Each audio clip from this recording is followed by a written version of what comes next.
हरे कृष्णा। तो भगवत गीता के 15वें अध्याय में आपका स्वागत है। इस अध्याय का नाम है पुरुषोत्तम योग, सर्वोच्च पुरुष का योग। ठीक है। तो पिछले अध्याय में हमने क्या देखा? हमने पिछले अध्याय में प्रकृति के 3 गुणों के बारे में देखा, इन 3 गुणों के लक्षणों के बारे में देखा, कैसे हम इनसे बंध जाते हैं ये देखा, और इन गुणों में रहते हुए हमारी क्या गति हो सकती है हमने वो भी देखा। तो इस अध्याय में हम क्या देखेंगे? इस अध्याय में हमें भगवान बताने वाले हैं कि जो इन 3 गुणों से मुक्त हो जाता है उसकी क्या गति होती है। तो हमने देखा था कि जो सतोगुण में अपने शरीर का त्याग करता है वो उच्च लोकों में जाता है, जो रजोगुण में शरीर का त्याग करता है वो वापस पृथ्वी पे जन्म लेता है, और जो तमोगुण में अपने शरीर का त्याग करता है वो नीच यानी निम्न लोकों में जाता है। पर जो इन 3 गुणों से ऊपर उठ जाता है उसकी क्या गति होती है आज हम देखेंगे। और साथ ही इस अध्याय में भगवान एक बहुत ही गुप्त ज्ञान हमें बताएंगे अपने धाम के बारे में, अपने घर के बारे में, है ना। हम देखते हैं कि प्रधानमंत्री जो होते हैं किसी भी देश के, वो अपने कार्यालय में रहते हैं तो हम उनकी दिनचर्या जान सकते हैं, पर अपने घर के बारे में वो नहीं बताते। अपने घर में वो कैसे करते हैं, क्या करते हैं, अपनी फैमिली के साथ, अपने बच्चों के साथ, अपने माँ बाप के साथ किस तरीके से वो रहते हैं हम नहीं जानते। पर हमें भगवान यहाँ पे अपने धाम के बारे में भी बताएंगे। तो अध्याय को शुरू करने से पहले हम लेंगे श्लोक ऑफ द डे। तो अगर आपने अभ्यास किया तो अपना हैंड रेस कर सकते हैं। हमने 14th चैप्टर का चौथा श्लोक जो है उसे श्लोक ऑफ द डे बनाया था, 14.4। अगर आपने अभ्यास किया तो हैंड रेस करिए, हम पठन कर सकते हैं। हरे कृष्णा अनामिका माता जी। प्रभु जी। जी माता हरे जी। कृष्ण प्रभु जी। हरे शुरू कृष्णा। करती हूँ। सर्व योनिषु कौन्ते मूर्तयः संभवन्ति या तासां ब्रह्म महद्योनिरहं बीज प्रदः पिता।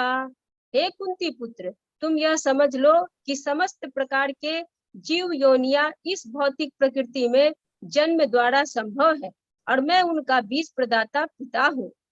हरे जी कृष्ण प्रभु। बहुत सुंदर माता जी, हरे कृष्णा, धन्यवाद। हरे कृष्णा अजीत सिंह प्रभु जी, अनम्यूट करिए। हरे कृष्ण प्रभु जी। जी। हरे कृष्ण। जी प्रभु जी। सर्वे योनिषु कौन्ते मूर्तयः सम्भवन्ति या तासां ब्रह्म हृदयोनिरहं बीजप्रदः पिता। धन्यवाद। हे कुंती पुत्र, तुम यह समझ लो कि समस्त प्रकार की जीव योनियां इस भौतिक प्रकृति में जन्म द्वारा संभव हैं और मैं उनका बीज प्रदाता पिता हूँ। हरे कृष्ण। हरे कृष्णा, धन्यवाद प्रभु जी। हरे कृष्णा मित्तल माता जी। हरे कृष्ण प्रभु जी। जी माता जी। सर्वयोनिषु कौन्तेय मूर्तयः सम्भवन्ति याः।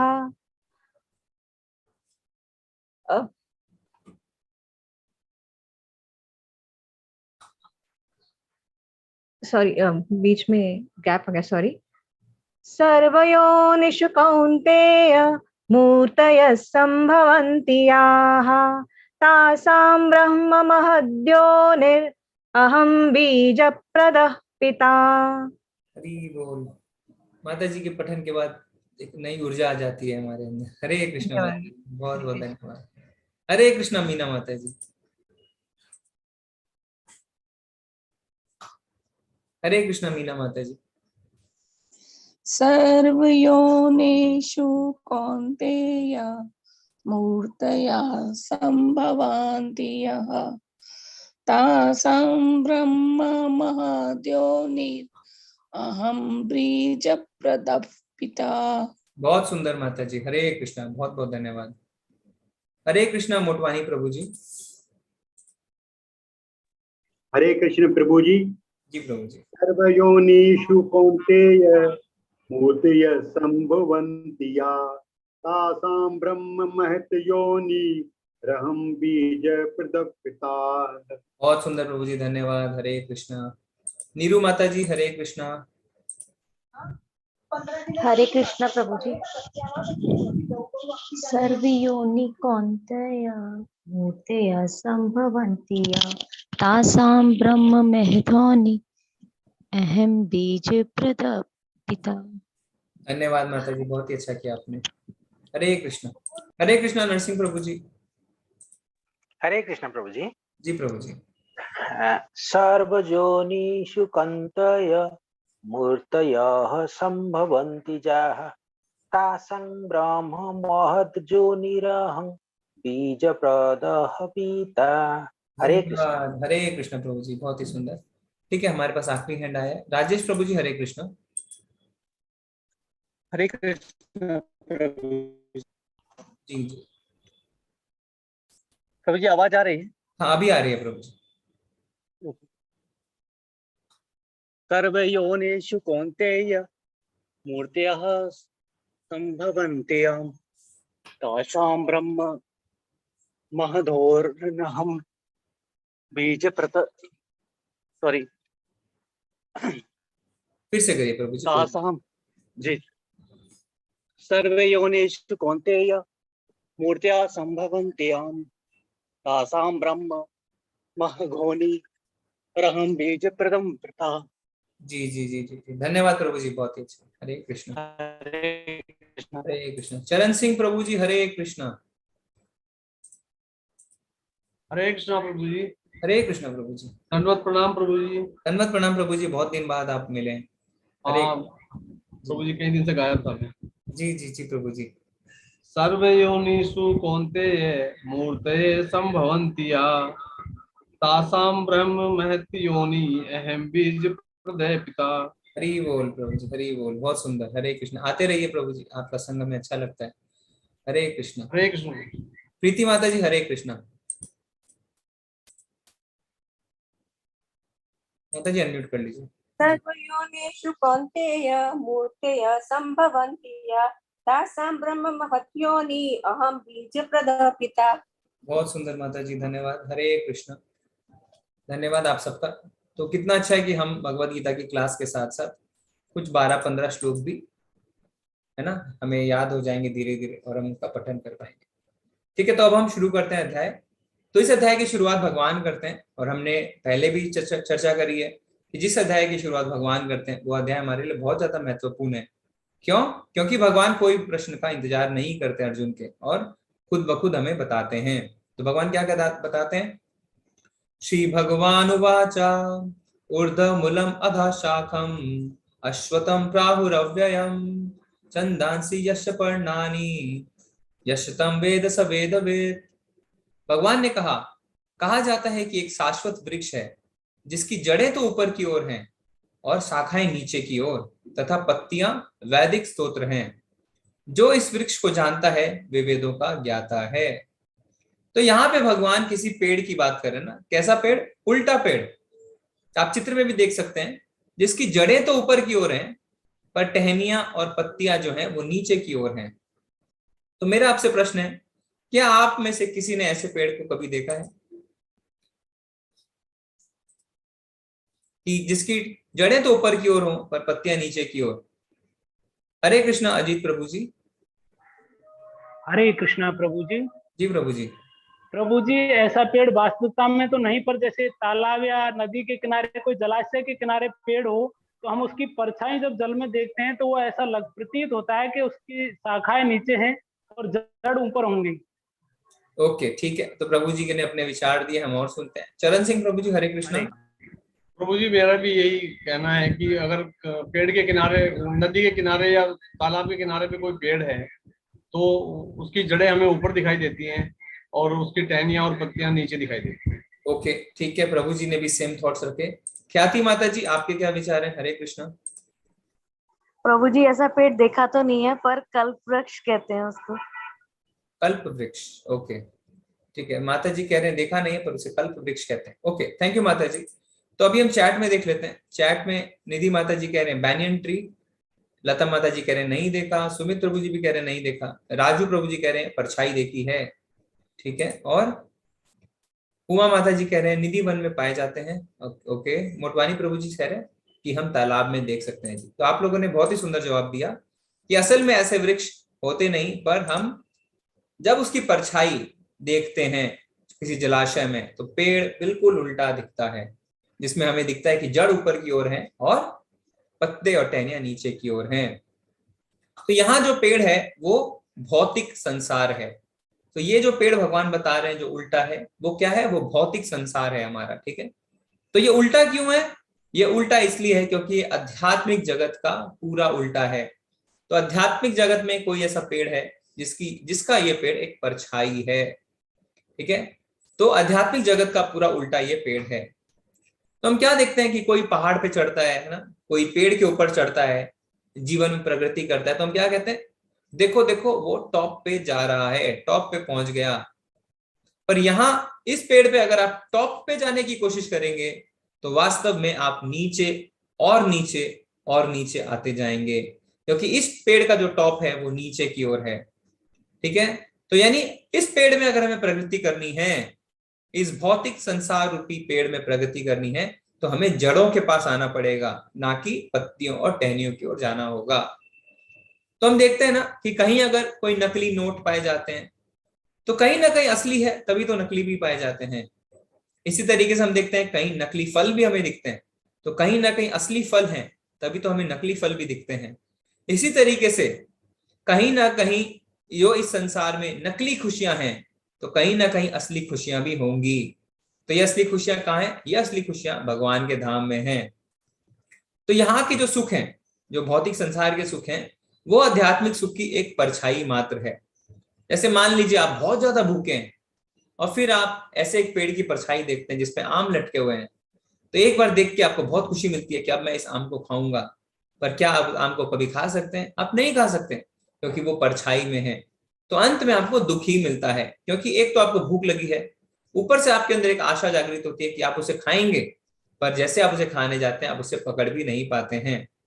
तो जैसे हम भोग करना चाहते हैं, शुरू में हमें बहुत ही अच्छा लगता है ना, पर बाद में बहुत ही ज्यादा घोर दुखों का ये कारण बन जाता है। तो जब हम भोग करने जाते हैं, शुरू में हमें बहुत आनंद की प्राप्ति होती है, पर बाद में ये हमारे बहुत बड़े दुखों का कारण बन जाता है। तो यहाँ जो हमारे भौतिक संसार में जो भी सुख है वो क्षणिक है। तो कहीं ना कहीं असली सुख भी होंगे, कहाँ है? भगवान के धाम में। भगवान क्या कहते हैं, इसकी जो पत्तियां हैं वो वैदिक स्तोत्र हैं। क्यों?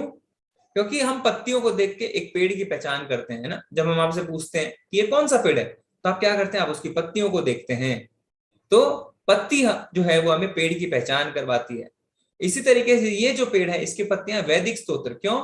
क्योंकि वेदों को पढ़ के, हमारे वेदों को पढ़ के हम क्या कर सकते हैं? हम इस पेड़ से बाहर आ सकते हैं। हमें वेदों से ये ज्ञान मिल सकता है कि किस तरीके से हमें इस पेड़ से बाहर आना है, ठीक है। और ये पेड़ जो है ये बहुत ज्यादा फैला हुआ है, ठीक है। अगर हम इसमें एक शाखा से दूसरी शाखा में जाने की कोशिश करते रहेंगे तो हम उलझते ही जाएंगे। जैसे बंदर है ना, वो एक टहनी से दूसरी टहनी और तीसरी टहनी में जाता रहता है, उसी तरीके से जीवात्मा जो है वो एक जीव योनि से दूसरी जीव योनि में जाती रहती है। आप अगर चित्र में ध्यान से देखें तो आप देख सकते हैं किस तरीके से एक टहनी में एक जानवर है, दूसरे में दूसरा जानवर, इस तरीके से। और यहाँ पे क्या है? कर्म भी है, इसमें फल भी लगे रहते हैं इस पेड़ में, पक्के फल और कच्चे फल, ठीक है। तो वो क्या है? वो हमारे पाप और पुण्य कर्म है। तो कच्चे जो है वो हमारे पाप हैं और पक्के फल हमारे पुण्य हैं। तो इस तरीके से ये भौतिक संसार रूपी पेड़ है जिसमें हम सकाम कर्मों से बंधते जाते हैं। तो प्रभुपाद जी क्या बताते हैं इसके बारे में? इस भौतिक जगत के बंधन की तुलना अश्वत्थ के वृक्ष से की गई है। जो व्यक्ति सकाम कर्मों में लगा है उसके लिए इस वृक्ष का कोई अंत नहीं है। तो जो सकाम कर्म में लगा है कि मैं कर्म करूं मुझे इसका फल मिले, मैंने ये किया मुझे इसका फल मिले, तो जो ऐसी भावना से कार्य करता है उसके लिए इस वृक्ष का कोई अंत नहीं है। वो इस वृक्ष में फंस के रह जाएगा। वह एक शाखा से दूसरी और दूसरी से तीसरी में घूमता रहेगा, घूमता रहेगा, घूमता रहेगा। इस जगत रूपी वृक्ष का कोई अंत नहीं है और जो इस वृक्ष में आसक्त है उसकी मुक्ति की कोई संभावना नहीं है। तो भगवान ने भी बता दिया था, जो रजोगुनी होते हैं वो क्या करते हैं? वो बार बार जन्म लेते रहते हैं, क्योंकि वो सकाम कर्मी होते हैं, उन्हें अपने हर कर्मों का फल चाहिए। वैदिक स्तोत्र जो आत्म उन्नति के लिए हैं, वे ही इस वृक्ष के पत्ते हैं। तो जो हमारी उन्नति कैसे हो सकती है? वैदिक स्तोत्रों से। इस वृक्ष की जड़ें ऊपर की ओर बढ़ती हैं क्योंकि वे इस ब्रह्मांड के सर्वोच्च लोक से प्रारंभ होती है जहां पर ब्रह्मा स्थित है। तो हमने देखा था कि ये जो भौतिक जगत है उसका सबसे ऊपरी लोक कौन सा है? जिसे हम कहते हैं ब्रह्मा जी का लोक, ब्रह्म लोक, या जो से हम कहते हैं सत्य लोक भी हम कहते हैं। तो वो सबसे ऊंचा लोक है इस भौतिक जगत का। तो उसकी जड़ें वहां से शुरू होती है, इसीलिए उसके ऊपर ब्रह्मा जी बैठे रहते हैं। यदि कोई इस मोह रूपी अविनाशी वृक्ष को समझ लेता है तो वह इससे बाहर निकल सकता है। तो हमें अगर इससे निकलना है तो पहले हमें समझना होगा, नहीं तो हम क्या करेंगे, एक टहनी से दूसरी टहनी में भटकते रहेंगे। तो आप खुद ही देख सकते हैं कि इस पेड़ का कोई भी अंत नहीं है ना। हम क्या कहते हैं, घर, बड़ा घर, गाड़ी, बड़ी गाड़ी। अगर हम ऐसा करते रहेंगे तो हम इस दलदल में फंसते जाएंगे। अगर हमें इससे बाहर निकलना है तो क्या करना है, वो भी भगवान हमें आगे बताने वाले हैं। ठीक है, तो अब यहाँ पे देख सकते हैं कि जो भौतिक जगत का आरंभ है वो ब्रह्मा जी के लोक से होता है। तो यहाँ पे ऊपर ब्रह्मा जी बैठे हुए हैं और इसकी जो जड़ें हैं वो ऊपर की ओर हैं, जैसा हमने देखा, और इसीलिए इसकी जड़ों में ब्रह्मा जी बैठे हैं। और नीचे अगर आप देखेंगे तो जीवात्मा एक टहनी से दूसरे टहनी में जा रही है, एक योनि से दूसरी योनि। अलग अलग टहनियों में आप देख सकते हैं अलग अलग योनियां हैं, कुछ पाप कर्म है और कुछ पुण्य कर्म भी हैं, खट्टे मीठे फल। लेकिन असली वृक्ष कहाँ है, उसके ऊपर आप देखिए, असली वृक्ष जो है वो भगवान के धाम में है, और ये जो वृक्ष है ये उसकी परछाई मात्र है। इस वृक्ष की शाखाएं ऊपर तथा नीचे फैली हुई हैं और प्रकृति के 3 गुणों द्वारा पोषित हैं। देखिए कितना इंपॉर्टेंट बात यहाँ पे भगवान ने हमें बताया कि ये वृक्ष को पोषण कहाँ से मिलता है। इस वृक्ष को पोषण मिलता है प्रकृति के 3 गुणों से, रजोगुण, सतोगुण और तमोगुण। इसकी टहनियां इंद्र विषय हैं। इस वृक्ष की जड़ें नीचे की ओर भी जाती हैं, जो मानव समाज के सकाम कर्मों से बंधी हुई हैं। तो भगवान कह रहे हैं कि इस वृक्ष को पोषण कैसे मिलता है, प्रकृति के 3 गुणों द्वारा। तो जितने हम 3 गुण में उलझते जाएंगे इस वृक्ष में हम और ज्यादा फंसते जाएंगे, क्योंकि जितने आप 3 गुण में फंसेंगे आप उल्टा कार्य कर रहे हैं, आप इस वृक्ष को और ज्यादा पोषण दे रहे हैं, और ज्यादा पोषण दे रहे हैं।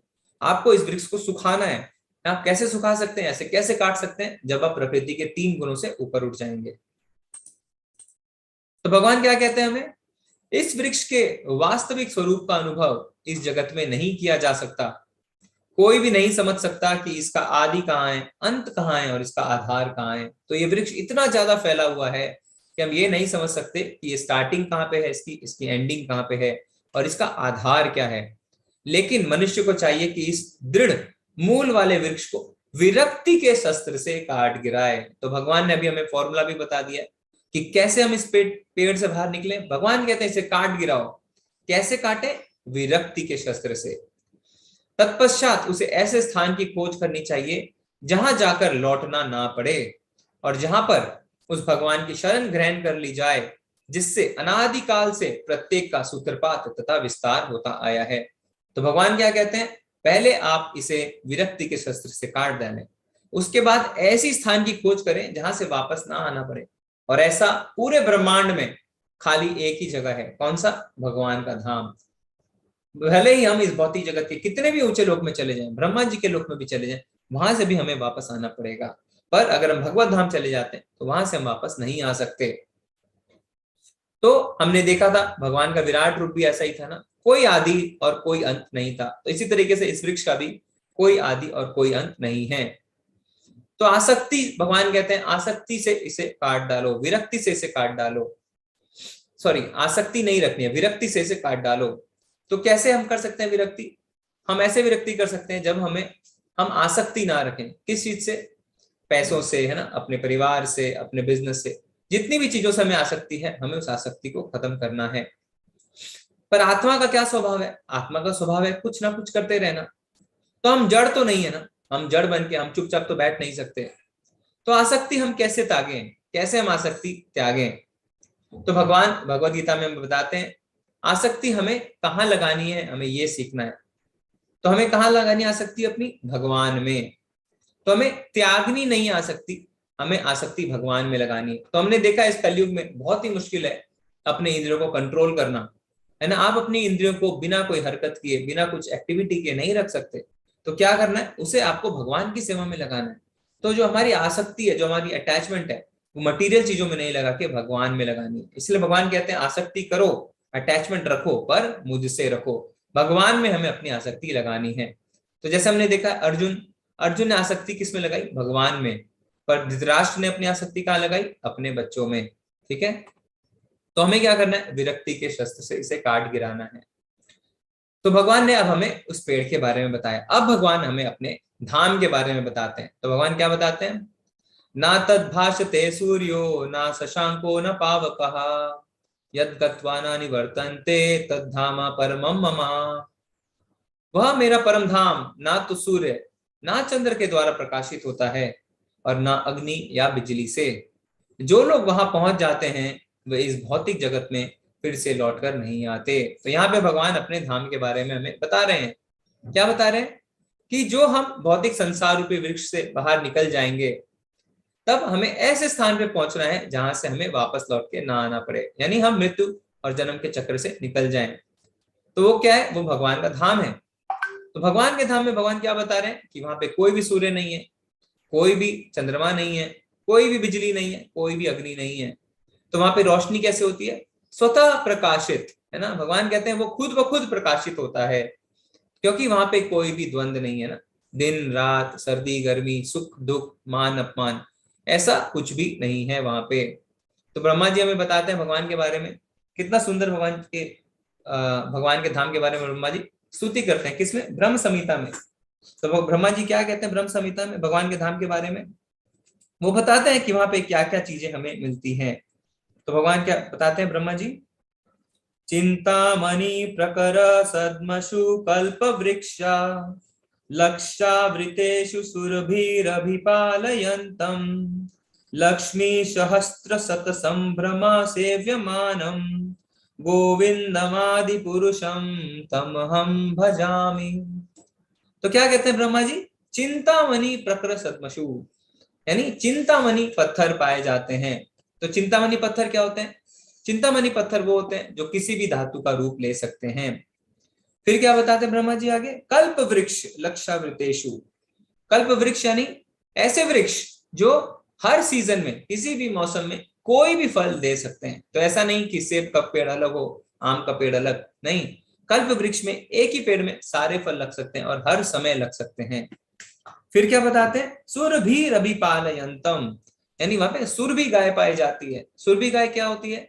जो हर समय दूध दे सकती है। ऐसा नहीं है ना जो हमारे यहाँ पे गाय है कि सुबह 3-4 लीटर और शाम को 3-4 लीटर, नहीं, ऐसा नहीं। सुरभि गाय जो होती है वो हर समय जितना मन चाहे आप उससे दूध ले सकते हैं। तो भगवान का जो धाम है वो द्वंद्व से रहित है। तो हम जो जीवात्मा है, हम क्या है? हम इस भौतिक जगत में फंस चुके हैं जो परछाई जैसी है। भगवान ने बताया कि ये परछाई जैसी है और परछाई से हम कभी भी खुश नहीं रह सकते। जैसे अगर आप मछली को बाहर निकालें पानी से, उसे आप कितने अच्छा खाना खिला दें, कितनी अच्छी चीजें दे दें, क्या वो कभी खुश रह पाएगी? नहीं। क्यों? उसे पानी में वापस जाना है। इसी तरीके से जीवात्मा जो है वो भगवान से दूर रह के कभी भी खुश नहीं रह सकती। चाहे कितनी भी इंद्र तृप्ति आप कर लें, वो कभी भी शाश्वत खुशी प्राप्त नहीं कर सकती, क्योंकि जीवात्मा जो है वो भगवान का अंश है ना। और अंश को पूर्ण की सेवा करना है, उसे पूर्ण के पास जाना है। तो हम कितनी इंद्र तृप्ति कर लें, हम आत्मा को अपनी कभी भी पूर्ण तरीके से खुश नहीं कर सकते। जैसे कि पेड़ की टहनी है ना, जब आप पेड़ की टहनी तोड़ते हैं तो कुछ समय तक वो हरी रहती है, पर बाद में वो सूख जाती है। तो इसी तरीके से जब जीव आत्मा भगवान से दूर चली जाती है तो क्या होता है? कुछ समय तक हो सकता है वो खुश रहे, पर बाद में उसे बहुत ज्यादा जो है दुख का अनुभव होता है। तो इसीलिए उसे हमेशा ये रहता है कि कब मैं भगवान के धाम वापस जाऊं। तो इसलिए भगवान क्या कहते हैं कि इस भौतिक जगत से बाहर आओ और मेरे पास आ जाओ। तो हम देखते हैं कई लोग क्या करते हैं, जो कई अमीर लोग होते हैं वो दूसरे ग्रहों पे जाना चाहते हैं ना। तो दूसरे ग्रहों पे जाके, जैसे हमने देखा है मार्स पे जाना चाहते हैं, वहां पे कई लोग जमीन भी खरीद रहे हैं। हम देख रहे हैं चंद्रमा पे भी लोग जमीन खरीद रहे हैं। पर दूसरे ग्रहों पे जाके क्या होगा? प्रभुपाद जी कहते हैं कि वहां पे भी यही 4 जो जीवन की समस्या है वो है जन्म मृत्यु जरा व्याधि। ये हर ग्रह में है, चाहे आप कहीं भी चले जाएं, ठीक है। तो इसीलिए जो बुद्धिमान व्यक्ति होते हैं वो क्या करते हैं? वो ऐसे ग्रह पे जाना चाहते हैं जहां पे जन्म मृत्यु जरा व्याधि ना हो। और ऐसा ग्रह कौन सा है? ऐसा ग्रह सिर्फ वैकुंठ लोक में ही पाया जा सकता है, भगवान के धाम में ही पाया जा सकता है। बाकी हम किसी भी ग्रह में चले जाएं, वहां पे ये 4 समस्याएं पाई जाती हैं। तो प्रभुपाद जी ने एक किताब भी लिखी है, easy journey to other planets. उसमें उन्होंने बताया कि किस तरीके से हम करोड़ों रुपए खर्च करते हैं कि हम दूसरे ग्रहों पे जा सकें, पर और हम क्या कर सकते हैं? हम आसानी से बिना पैसे खर्च किए सिर्फ भक्ति के माध्यम से हम दूसरे ग्रहों पे जा सकते हैं। तो ब्रह्मा जी के लोक में भी अगर हम पहुंच जाएं तो भी हम खुश नहीं रहेंगे, क्योंकि वहां पे भी जन्म मृत्यु का चक्र है। पर अगर हम भक्ति करके वैकुंठ लोक पहुंचते हैं, गोलोक पहुंचते हैं, तो वहां पे हमें जन्म मृत्यु के चक्र से छुटकारा मिल जाएगा। और इसका रास्ता जो है बहुत ही सुलभ है, बहुत ही आसान है। क्या? भगवान की भक्ति करना। इस बद्ध जगत में सारे जीव मेरे शाश्वत अंश हैं। बद्ध जीवन के कारण वे छहों इंद्रियों के कारण घोर संघर्ष कर रहे हैं, जिसमें मन भी सम्मिलित है। तो भगवान यहाँ पे बता रहे हैं कि जो जीव आत्मा है यानी हम जो हैं वो भगवान के सनातन अंश हैं। सनातन अंश, हमेशा से हम भगवान के अंश रहे हैं। पर कोई कह सकता है ये कैसे संभव है, हम कैसे भगवान के सनातन अंश हैं हमेशा से? तो इसका उदाहरण हम देख सकते हैं, जैसे सूर्य है ना, कोई कहेगा सूर्य पहले आई या उसकी किरणें पहले आई, तो जवाब क्या है? दोनों साथ में आए। सूर्य मूल है पर किरणें जो है वो उसी से निकलती हैं। तो इसी तरीके से जो जीवात्मा और परमात्मा है दोनों ही शाश्वत हैं। जीवात्मा भगवान का अंश है, सच्चिदानंद। अब पर क्या होता है, जब प्रकृति के संपर्क में जीवात्मा आती है तो वो बद्ध हो जाती है। और फिर क्या है, भगवान यहाँ पे अपनी चिंता जता रहे हैं कि वो घोर संघर्ष करते हैं। तो इंद्रियों से हम इतना संघर्ष करते हैं, और भगवान ने 6 इंद्रियां क्यों कही है? 5 इंद्रियां और उसमें मन भी शामिल है। तो हम अपनी इंद्रियों से और मन से इतना ज्यादा घोर संघर्ष करते रहते हैं, किस लिए? छोटी छोटी खुशियों के लिए। तो हम जब भगवान के पास थे तो हमारा जो स्वभाव था वो सच्चिदानंद था, पर हमने विद्रोह किया, हमने उन्हें छोड़ दिया, और अब यहाँ पे छोटी छोटी खुशियों के लिए हमें इतना ज्यादा संघर्ष करना पड़ता है। तो इसलिए भगवान अपने यहाँ पे बहुत ज्यादा चिंता जता रहे हैं कि मनुष्य जो है वो अपनी 6 इंद्रियों से घोर संघर्ष करता रहता है। तो मान लीजिए अगर कोई राजकुमार है, पहले वो कितना खुश था, और राजा चाहता है कि राजकुमार खुश रहे, पर अगर उसे भीख मांगनी पड़े तो क्या राजा कभी भी खुश होगा? कभी खुश नहीं होगा। इसी तरीके से भगवान हमें देखते हैं कि किस तरीके से कुछ तुच्छ सुख के लिए हम इतने ज्यादा घोर संघर्ष कर रहे हैं, तो भगवान को बिल्कुल भी खुशी नहीं होती है। तो इसमें कथा आती है, एक राजा था, उसका एक बेटा था ना, तो दोनों बहुत खुश थे, पर एक दिन बेटे के मन में एक भाव आता है कि मैं राजा बनूंगा। तो वो अपने पिताजी को कहता है कि पिताजी अब मुझे राजा बनना है। तो पिताजी कहते हैं तुम्हें किस बात की कमी है, तुम क्यों राजा बनना चाहते हो? बोला नहीं, मुझे अब राजा बनना है और राज्य पे शासन करना है। तो पिताजी उस बात को नहीं मानते, और इसी बात पे वो अपने पिता से झगड़ा करके क्या करता है, वो अपने पिता से झगड़ा करके राज्य को छोड़ के चला जाता है। तो कुछ दिन तो लोग, क्योंकि वो राजा का बेटा था, उसे खाने पीने को देते हैं, उसे रहने की जगह देते हैं, पर जैसे जैसे समय बीतता जाता है अब लोग उसकी मदद करना बंद कर देते हैं। तो राजा अपने मंत्री को भेजता है, और मंत्री उसे कहता है कि चलो तुम वापस अपने महल, पर बेटा मना कर देता है। राजकुमार कहता है नहीं, मुझे नहीं जाना। फिर और कुछ समय बीतता है, पर राजा से उसकी हालत नहीं देखी जाती।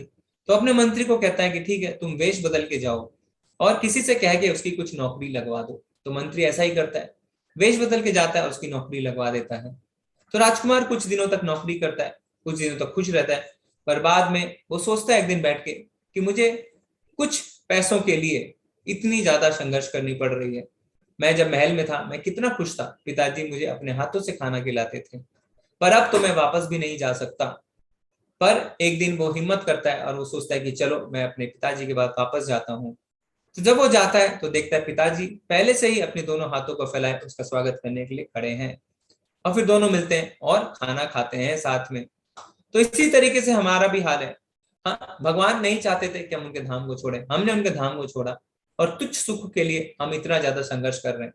हम अब सोचते हैं कि हमने इतने पाप कर दिए कि भगवान हमें स्वीकार नहीं करेंगे, पर ऐसा नहीं है। भगवान कहते हैं कि घोर से घोर जिसने पाप किए हैं वो भी मेरे धाम आ सकता है, पर हमें क्या करना है, हमें भगवान की भक्ति करनी है। भगवान अपने दोनों हाथों को फैलाए हमारे लिए खड़े हैं कि कब हम उनके घर वापस जाएं। इसीलिए भगवान क्या करते हैं, जैसे राजा ने अपनी मंत्रियों को भेजा, भगवान भी हमें गुरु भेजते हैं, शास्त्र भेजते हैं और भक्तों का संग भेजते हैं, जिससे उनके द्वारा हम जाने कि किस तरीके से हम अपने घर को वापस जा सकते हैं ना। प्रभुपाद जी ने इसीलिए मैगजीन शुरू करी थी, बैक टू गॉड हेड, यानी हमें अपने घर वापस जाना है। हमारा घर जो है वो भगवान का धाम है। ठीक है, तो हम कौन है, हमारा संबंध भगवान से कैसा है, इन सब चीजों के बारे में हमें जिज्ञासा करनी चाहिए। जब हम इन चीजों के बारे में जिज्ञासा करेंगे तो धीरे धीरे क्या होगा, हम भगवान की ओर अपनी आसक्ति को बढ़ा सकते हैं।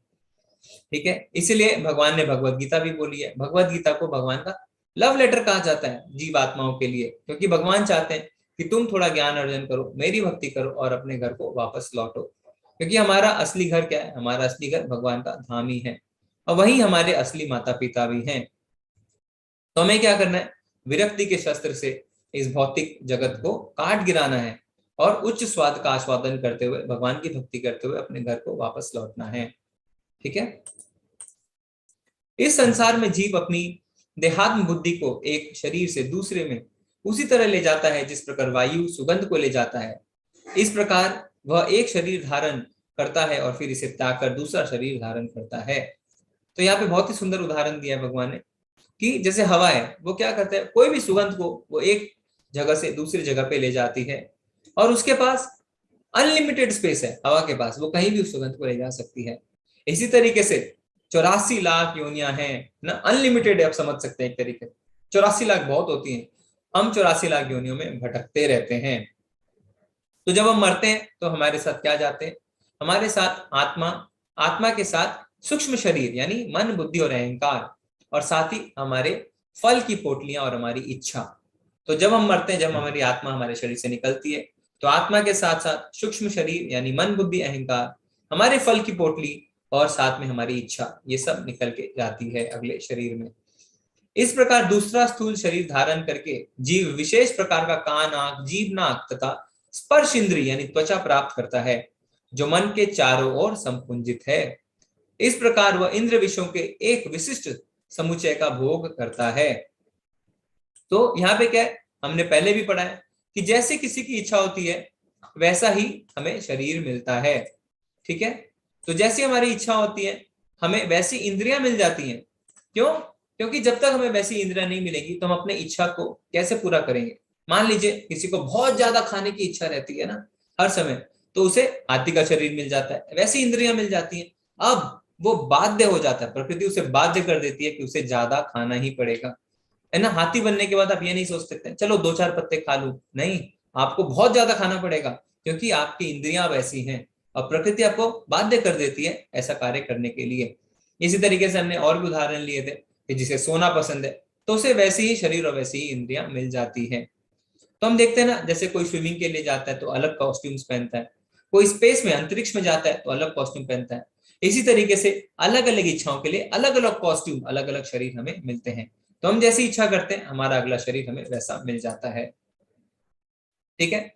आगे भगवान क्या बताते हैं, उत्क्रामंतम सतम वापी भुंजानाम गुणान्वितम विमूढ़ानानुपश्यन्ति पश्यन्ति ज्ञान चक्षुषः।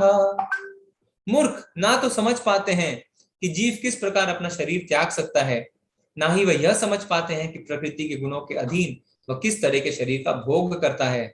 लेकिन जिसकी आंखें ज्ञान से प्रकाशित होती हैं वह सब देख सकता है। तो यहाँ पे भगवान बता रहे हैं कि जो मूर्ख होते हैं उनको पता ही नहीं लगता है ना, वो क्या सोचते हैं, वो सोचते हैं हम शरीर हैं और वो आत्मा वगैरह में बिल्कुल भी विश्वास नहीं करते। बट आत्मा को समझना बहुत ही ज्यादा आसान है। हमने देखा है शरीर हमारा हर पल बदल रहा है। आप अपनी पुरानी तस्वीर उठा के देखिए और अभी आप अपनी तस्वीर देखिए, आप देख सकते हैं शरीर हर समय बदल रहा है, पर हम नहीं बदल रहे। हम नहीं बदल रहे क्यों? क्योंकि हम आत्मा है, हम शरीर नहीं है। हम कहते हैं ना वो मर गया, तो कौन मर गया? शरीर तो वहीं का वहीं रखा है। तो ये बहुत ज्यादा कोई डिफिकल्ट नहीं है समझना कि हम शरीर नहीं, हम आत्मा हैं। और जो नास्तिक और भोगी लोग होते हैं पर वो इस बात को कभी भी नहीं समझ पाते कि 3 गुण क्या होते हैं, हम कैसे उनमें फंस जाते हैं। वो इन बातों पे बिल्कुल भी ना समझ पाते, ना ही इस पे ध्यान देते हैं। तो भगवान क्या कह रहे हैं, इसके लिए ज्ञान के चक्षु होने चाहिए। और ये ज्ञान के चक्षु हमें कहाँ से मिलते हैं? भक्तों से, गुरु से, गुरु शिष्य परंपरा से, है ना। इसीलिए हम क्या कहते हैं गुरु प्रणाम मंत्र में, ओम अज्ञानतिमिरान्धस्य ज्ञानांजन शलाकया चक्षुरुन्मीलितम येन तस्मै श्री गुरुवे नमः। कि गुरु ने हमें चक्षु दिए, ज्ञान के चक्षु दिए हैं, है ना।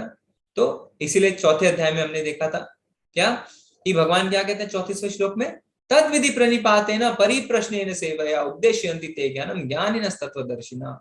कि तुम गुरु के पास जाओ और सत्य को जानने का प्रयास करो। गुरु तुम्हें सत्य के बारे में बता सकते हैं, तुम्हें ज्ञान दे सकते हैं। क्यों? क्योंकि उन्होंने सत्य का दर्शन किया है। तो जो ज्ञान के चक्षु हैं वो हमें गुरु के शरण में जाके मिल सकते हैं। तो जैसे हम उदाहरण लेते हैं कि यहाँ पे आपकी गाड़ी बीच रास्ते में खराब हो जाती है, आप उसके बॉनेट को उठाते हैं, 1 घंटा खराब करते हैं, पर आपको नहीं समझ में आता कि इसमें क्या प्रॉब्लम है। पर जैसे ही कोई मैकेनिक आता है वो 2 मिनट के अंदर ठीक कर देता है आपकी गाड़ी। क्यों? क्योंकि उसे ज्ञान है। तो हमें क्या करना है, जिसके पास ज्ञान है उसके पास जाना है और उनसे ज्ञान लेना है। ज्ञान किसके पास है? गुरु के पास। क्योंकि गुरु ने तत्व का दर्शन किया है। और गुरु हमें ज्ञान कैसे देंगे? गुरु हमें ज्ञान तब देंगे जब हम विनम्रता पूर्वक उनसे प्रश्न करेंगे और उनकी सेवा करेंगे। ये कोई भौतिक पाठशाला नहीं है जहां पर हम पैसे देके ज्ञान अर्जन कर सके, नहीं। गुरु को जब तक हम तुष्ट नहीं करेंगे, संतुष्ट नहीं करेंगे अपनी सेवा से, गुरु हमें ज्ञान नहीं देंगे। आत्म साक्षात्कार को प्राप्त प्रयत्नशील योगी जन यह स्पष्ट रूप से देख सकते हैं, लेकिन जिनके मन विकसित नहीं है और जो आत्म साक्षात्कार को प्राप्त नहीं है, वे प्रयत्न करके भी नहीं देख पाते कि क्या हो रहा है। तो जो आध्यात्मिक मार्ग में आगे बढ़ना चाहते हैं, समझना चाहते हैं कि हम कौन हैं, भगवान कौन है, जीवन का उद्देश्य क्या है, वो लोग समझ सकते हैं इस बात को। पर जो इस बात को गंभीरता से नहीं लेते, वो कभी भी नहीं समझ सकते। इसलिए आध्यात्मिक विषयों में हमेशा हमें गंभीरता बरतनी चाहिए। ज्ञानी समझ जाता है क्या कि life is a preparation and death is an examination. जीवन एक तैयारी है, किसके लिए? उस परीक्षा के लिए, मृत्यु रूपी परीक्षा के लिए, जिससे कोई भी नहीं बच सकता है ना। हमने देखा था कोविड में कई बच्चे परीक्षा से बच गए, उन्हें परीक्षा नहीं देनी पड़ी। पर चाहे कोविड हो, चाहे नॉर्मल हो, चाहे कुछ भी हो, चाहे आप अमीर हो, चाहे आप गरीब हो, मृत्यु की परीक्षा आपको देनी ही पड़ेगी। तो ये ऐसी एक परीक्षा है जिससे कोई नहीं बच सकता और हमें इसके लिए तैयारी करनी चाहिए। ठीक है, अब भगवान हमें क्या बताते हैं यहाँ पे? हमने इसकी चर्चा पहले भी करी थी कि हम सोचते हैं कि साइंस है ना, साइंस ने हमें बहुत कुछ बता दिया है, पर साइंस हमें फैक्ट्स बताता है। अब भगवान यहाँ पे हमें क्या बताने वाले, हम सुनते हैं। गमा विषय च भूतानि धारयाम्य अहमोजसा पुष्णामि चौषधि सर्वः सोमो भूत्वा रसात्मकः। मैं प्रत्येक लोक में प्रवेश करता हूं और मेरी शक्ति से सारे लोग अपनी कक्षा में स्थित रहते हैं।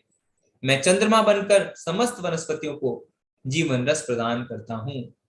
तो भगवान ने यहाँ पे साफ साफ बता दिया है कि सारे लोग अपनी कक्षा में स्थित रहते हैं। क्यों? मेरी शक्ति के द्वारा। तो हम फैक्ट्स जानते हैं, हम ये जानते हैं कि ग्रेविटी है ना, गुरुत्वाकर्षण शक्ति है। हम ये जानते हैं अर्थ की एक ऑर्बिट है, सैटर्न की एक ऑर्बिट है, जुपिटर की एक ऑर्बिट है। पर क्यों है? ग्रेविटी को किसने बनाया? ग्रेविटी है, हम ये जानते हैं, पर ग्रेविटी को बनाया किसने? भगवान कहते हैं मेरी शक्ति। तो भगवान क्या कहते हैं? मैं सारे लोकों में, सारे प्लैनेट्स में, सारे ग्रहों में, पूरे सौर मंडल में मैं जाता हूं और मेरी शक्ति द्वारा ही ये अपनी अपनी कक्षा में स्थित रहते हैं ना। कई लोग कहते हैं अरे न्यूटन ने बताया ग्रेविटी, तो इसमें भगवान कहां से आ गया बीच में? कई लोग कहते हैं हमें। तो जो साइंटिस्ट और वैज्ञानिक होते हैं वो नियम खोजते हैं, पर नियम बनाया किसने वो ये बात को नहीं बता सकते। जैसे चेस आप खेलते हैं, उसमें कुछ नियम है, तो किसी ना किसी ने तो वो नियम बनाए होंगे ना। तो संसार में कुछ नियम है और ये संसार कुछ नियमों से चलता है, पर इस नियमों को किसने बनाया? क्योंकि जब नियम होते हैं तो जरूर उसे किसी ने बनाया है। तो भगवान कहते हैं मैंने बनाया। ठीक है, तो हम देखते हैं कि कोई सैटेलाइट कोई हम छोड़ना चाहते हैं ना ऑर्बिट में, तो करोड़ों रुपए लगते हैं, कितना समय भी लगता है। फिर भी आप श्योर नहीं रहते हैं कि क्या आप उसे ऑर्बिट में छोड़ पाएंगे, और आप अगर आपने छोड़ भी दिया तो कितने पैसे लगते हैं उसे मेंटेन करने के लिए। बट हमारा जो सोलर सिस्टम है, जो सौर मंडल है, सारे ग्रह अपनी अपनी जगह पे न जाने कितने वर्षों से घूम रहे हैं, है ना। कभी ऐसा होता है क्या अरे आज सूर्य उदय होना भूल गया, है ना, आज तो दिन ही नहीं हुआ? ऐसा नहीं होता है। या सूर्य को मेंटेनेंस चाहिए, चलो मेंटेनेंस करो, सूर्य धीरे उग रहा है, क्या ऐसा होता है? ऐसा नहीं होता है कि चलो शनि ग्रह जो है वो धीरे घूम रहा है, उसके मेंटेनेंस की आवश्यकता है, नहीं। तो कितने कितने सालों से हमें खुद भी नहीं पता, हर ग्रह अपनी अपनी कक्षा में बराबर घूम रहे हैं। तो ये किसके कारण है? ये भगवान की शक्ति के कारण है। फिर भगवान क्या कहते हैं? मैं चंद्रमा बनकर समस्त वनस्पतियों को जीव रस प्रदान करता हूं। तो ये हमें अच्छी तरह पता है कि चंद्रमा की जो रोशनी होती है उसी से वनस्पतियों में रस आता है, और आयुर्वेदिक जो दवाइयां हैं उसमें जो औषधि जो गुण है वो भी चंद्रमा के कारण आते हैं। और ये भगवान कह रहे हैं कि मैं ही चंद्रमा बनकर ऐसा करता हूं। ठीक है, तो भगवान ने साफ साफ तरीके से बिना घुमा फिराए एकदम स्पष्ट रूप से बता दिया कि ये मेरी शक्ति द्वारा है। अब भगवान एक और उदाहरण देते हैं, क्या?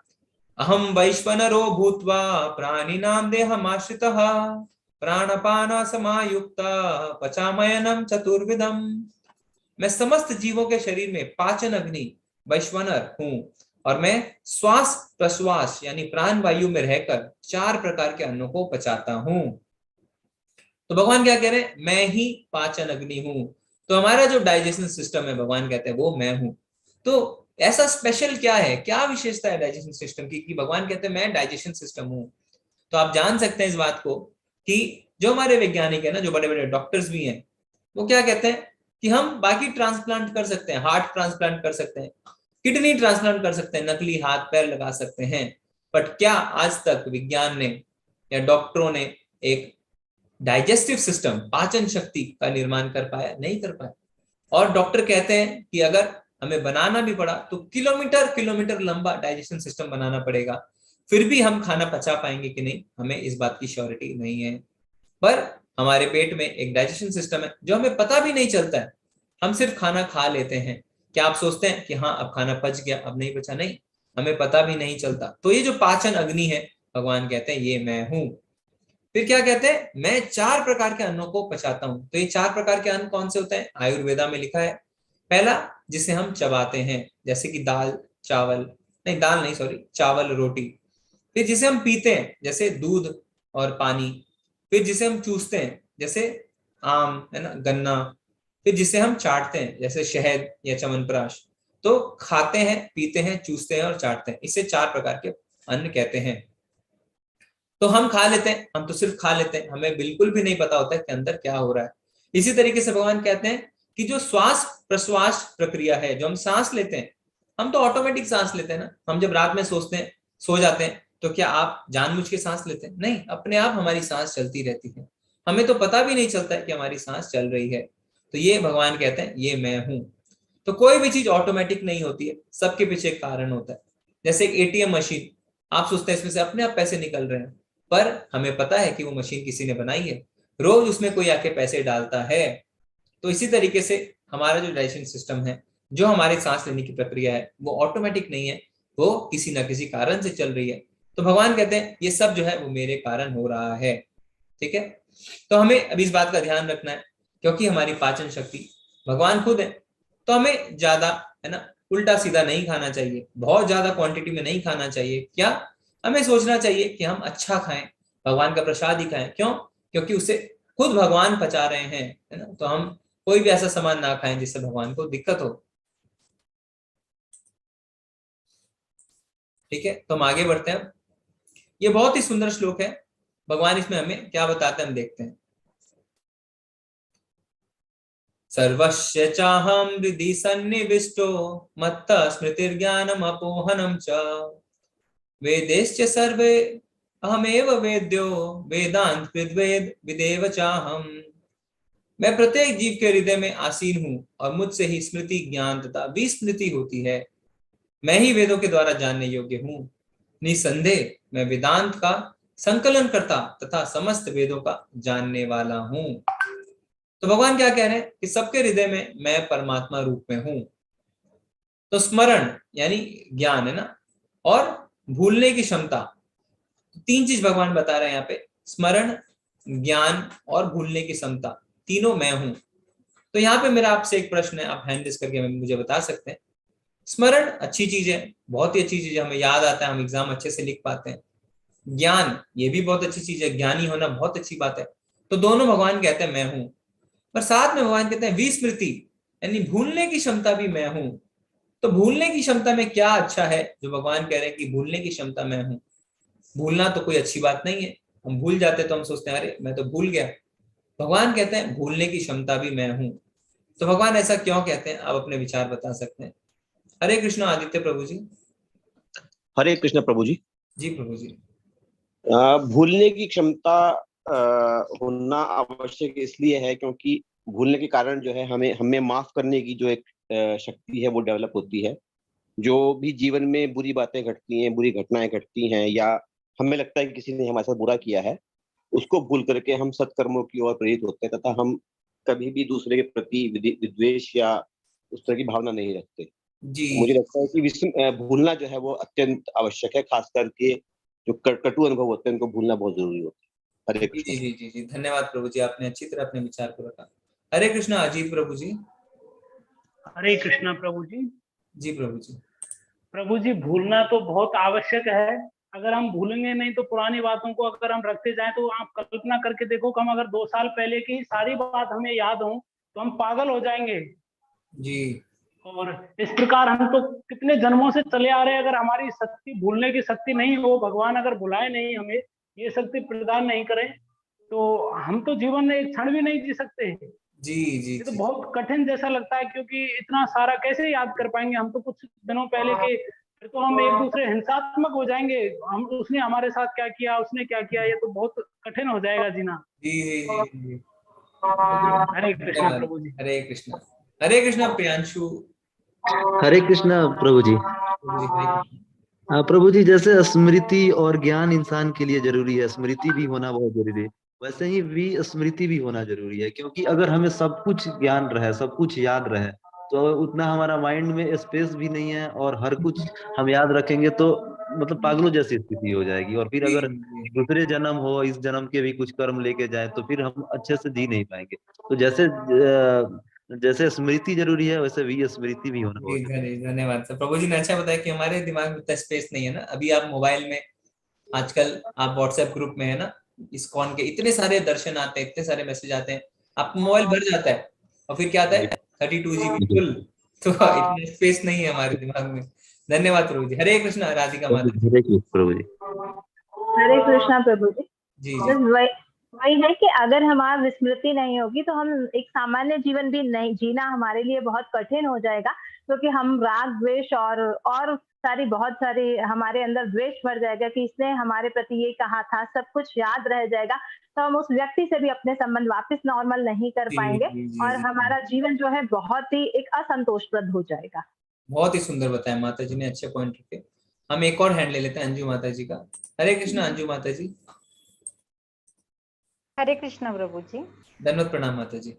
धन्यवाद प्रभु जी। प्रभु जी, जैसे हमारे लिए ज्ञान और सारी चीजें जरूरी, इसी तरह से जो हमारे प्रति हमें जो गलत बोलता है, जो हमें कुछ और ऐसी चीजें बोलता है, अगर हम उन चीजों को नहीं भुलाएंगे तो हम उनके प्रति अपना द्वेष और प्रेम भाव नहीं बढ़ा पाएंगे प्रभु जी। जी तो इसलिए हमें उन पुरानी चीजों को भूल के तभी हम आगे बढ़ सकते हैं। भगवान की भक्ति भी हम तभी कर सकते हैं जब हमारे मन में किसी के प्रति कोई द्वेष नहीं होगा, उनकी चीजों को भुलाएंगे तो भी हम भगवान की भक्ति भी कर सकते हैं प्रभु जी। बहुत ही ऐसे सुंदर तो जवाब दिया माता जी आपने। हाँ जी प्रभु जी। जी जी हरे कृष्णा माता जी, धन्यवाद। तो आप सबने बहुत ही सुंदर जवाब दिया, चैट में भी हमें मिल रहे हैं जवाब। मोटवानी प्रभु जी कह रहे हैं अगर भुलाएंगे नहीं तो पागल हो जाएंगे। नीरू माता जी भी यही कह रहे हैं कि नेगेटिव जितने ख्याल हैं और जितने भी दुश्मनी वाले जो एक्ट्स हैं उसे हमें भुलाना चाहिए। सुजाता माता जी कह रहे हैं भूलने की क्षमता इसलिए अच्छी है क्योंकि इससे हमें हमारे पूर्व जन्म की बातें याद ना रहे। बहुत ही सुंदर पॉइंट बताया माता जी ने। अगर वो हमें याद रहती है तो हम नॉर्मल लाइफ नहीं जी पाएंगे। सब भगवान की कृपा है। पायल माता जी कह रहे हैं कभी कभी भूल जाना भी अच्छा होता है, कि हमारे साथ कुछ हो या बुरा हो उसे भूलना चाहिए। कौस्तभ प्रभु जी कह रहे हैं याद रखना महत्वपूर्ण है, उतना ही भूलना भी। निधि माता जी कह रहे हैं क्षमा करो और भूल जाओ। मीना माता जी कह रहे हैं पिछले जन्म की बातें हमें भूलनी जरूरी है।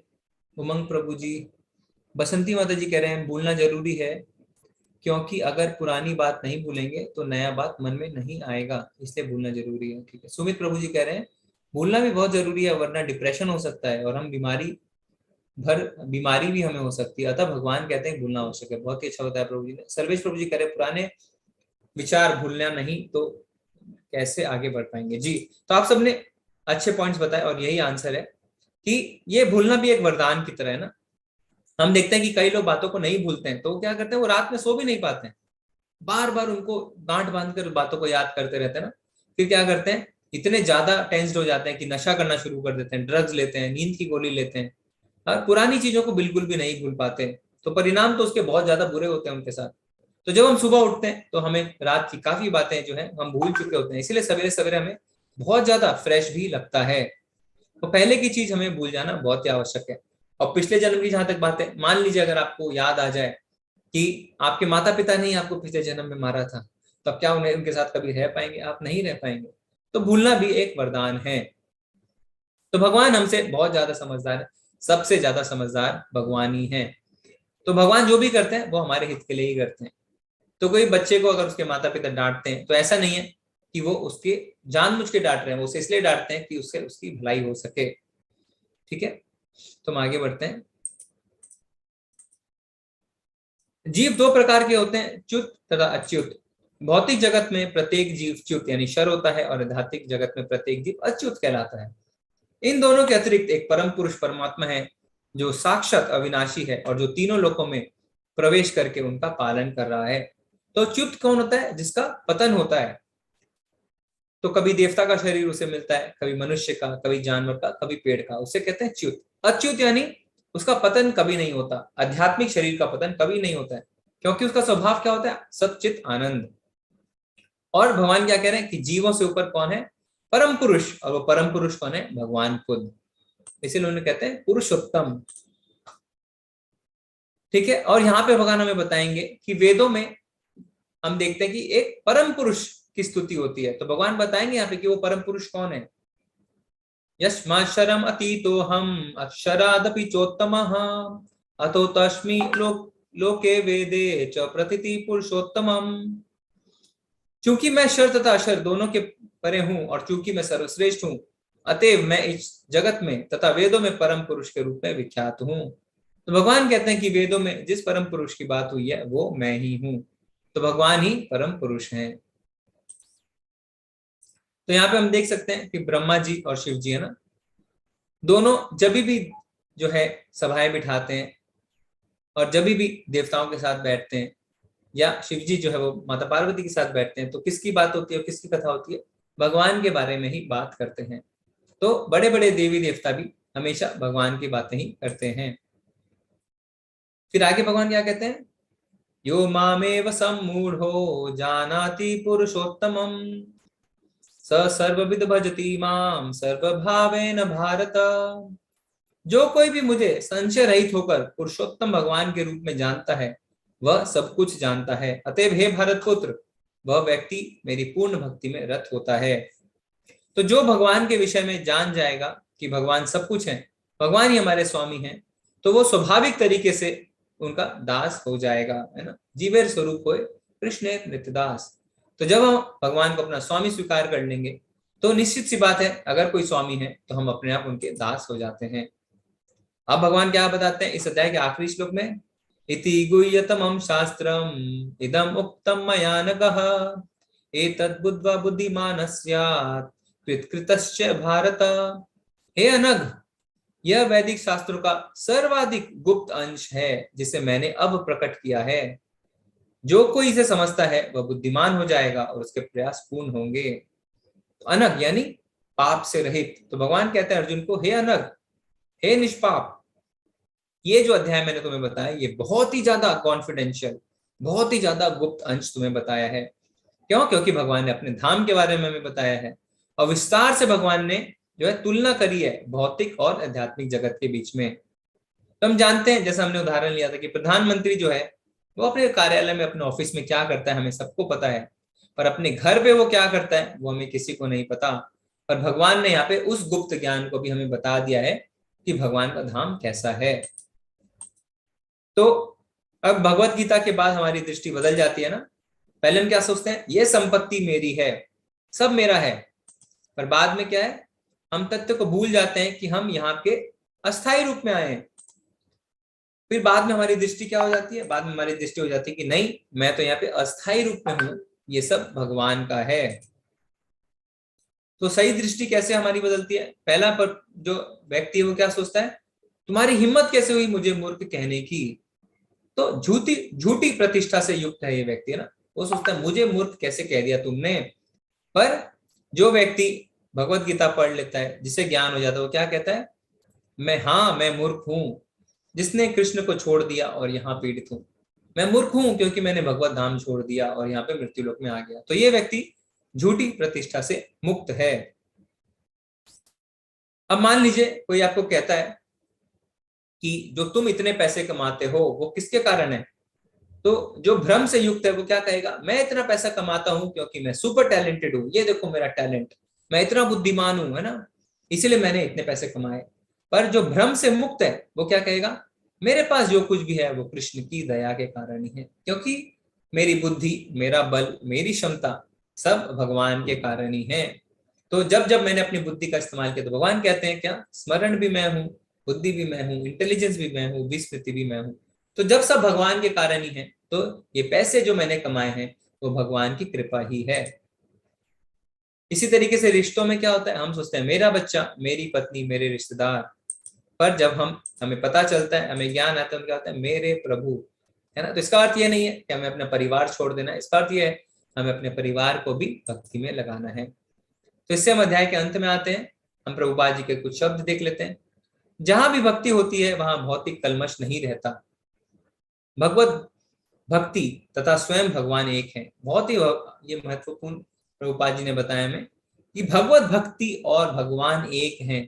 तो जब हम भगवान की भक्ति करते हैं तो हमें जिस आनंद की अनुभूति होती है, वही अनुभूति हमें तब होती है जब हम भगवान के धाम में जाते हैं। ठीक है, तो भगवत भक्ति और भगवान एक ही हैं, क्योंकि दोनों आध्यात्मिक हैं। भक्ति परमेश्वर की अंतरंगा शक्ति के भीतर होती है। भगवान सूर्य के समान है और अज्ञान अंधकार। जहां सूर्य विद्यमान है वहां अंधकार का प्रश्न ही नहीं। तो जहां सूर्य होता है वहां अंधकार खत्म हो जाता है। तो जैसे ही भगवान की हम भक्ति करते हैं तो तुरंत हमारा अज्ञान दूर हो जाते हैं। अतएव जब भी प्रामाणिक गुरु के मार्गदर्शन के अंतर्गत भक्ति की जाती है तो अज्ञान का प्रश्न ही नहीं उठता। तो इसीलिए हम देखते हैं मायापुर में भक्त क्या कहते हैं, something plus Krishna is everything, but everything minus Krishna is nothing.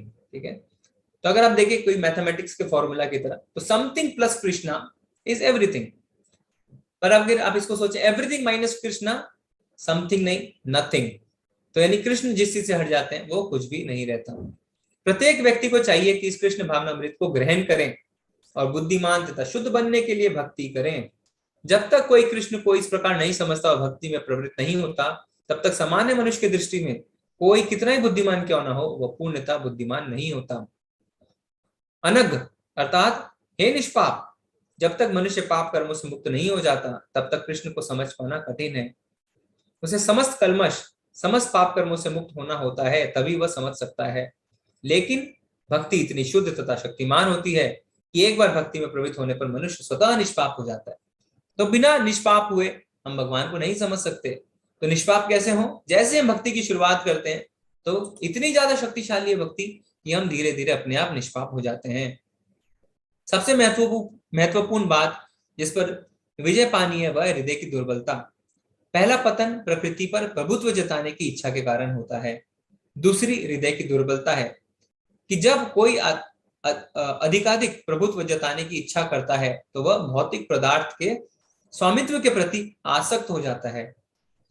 इस संसार की सारी समस्याएं इन्हीं हृदय की दुर्बलताओं के कारण है।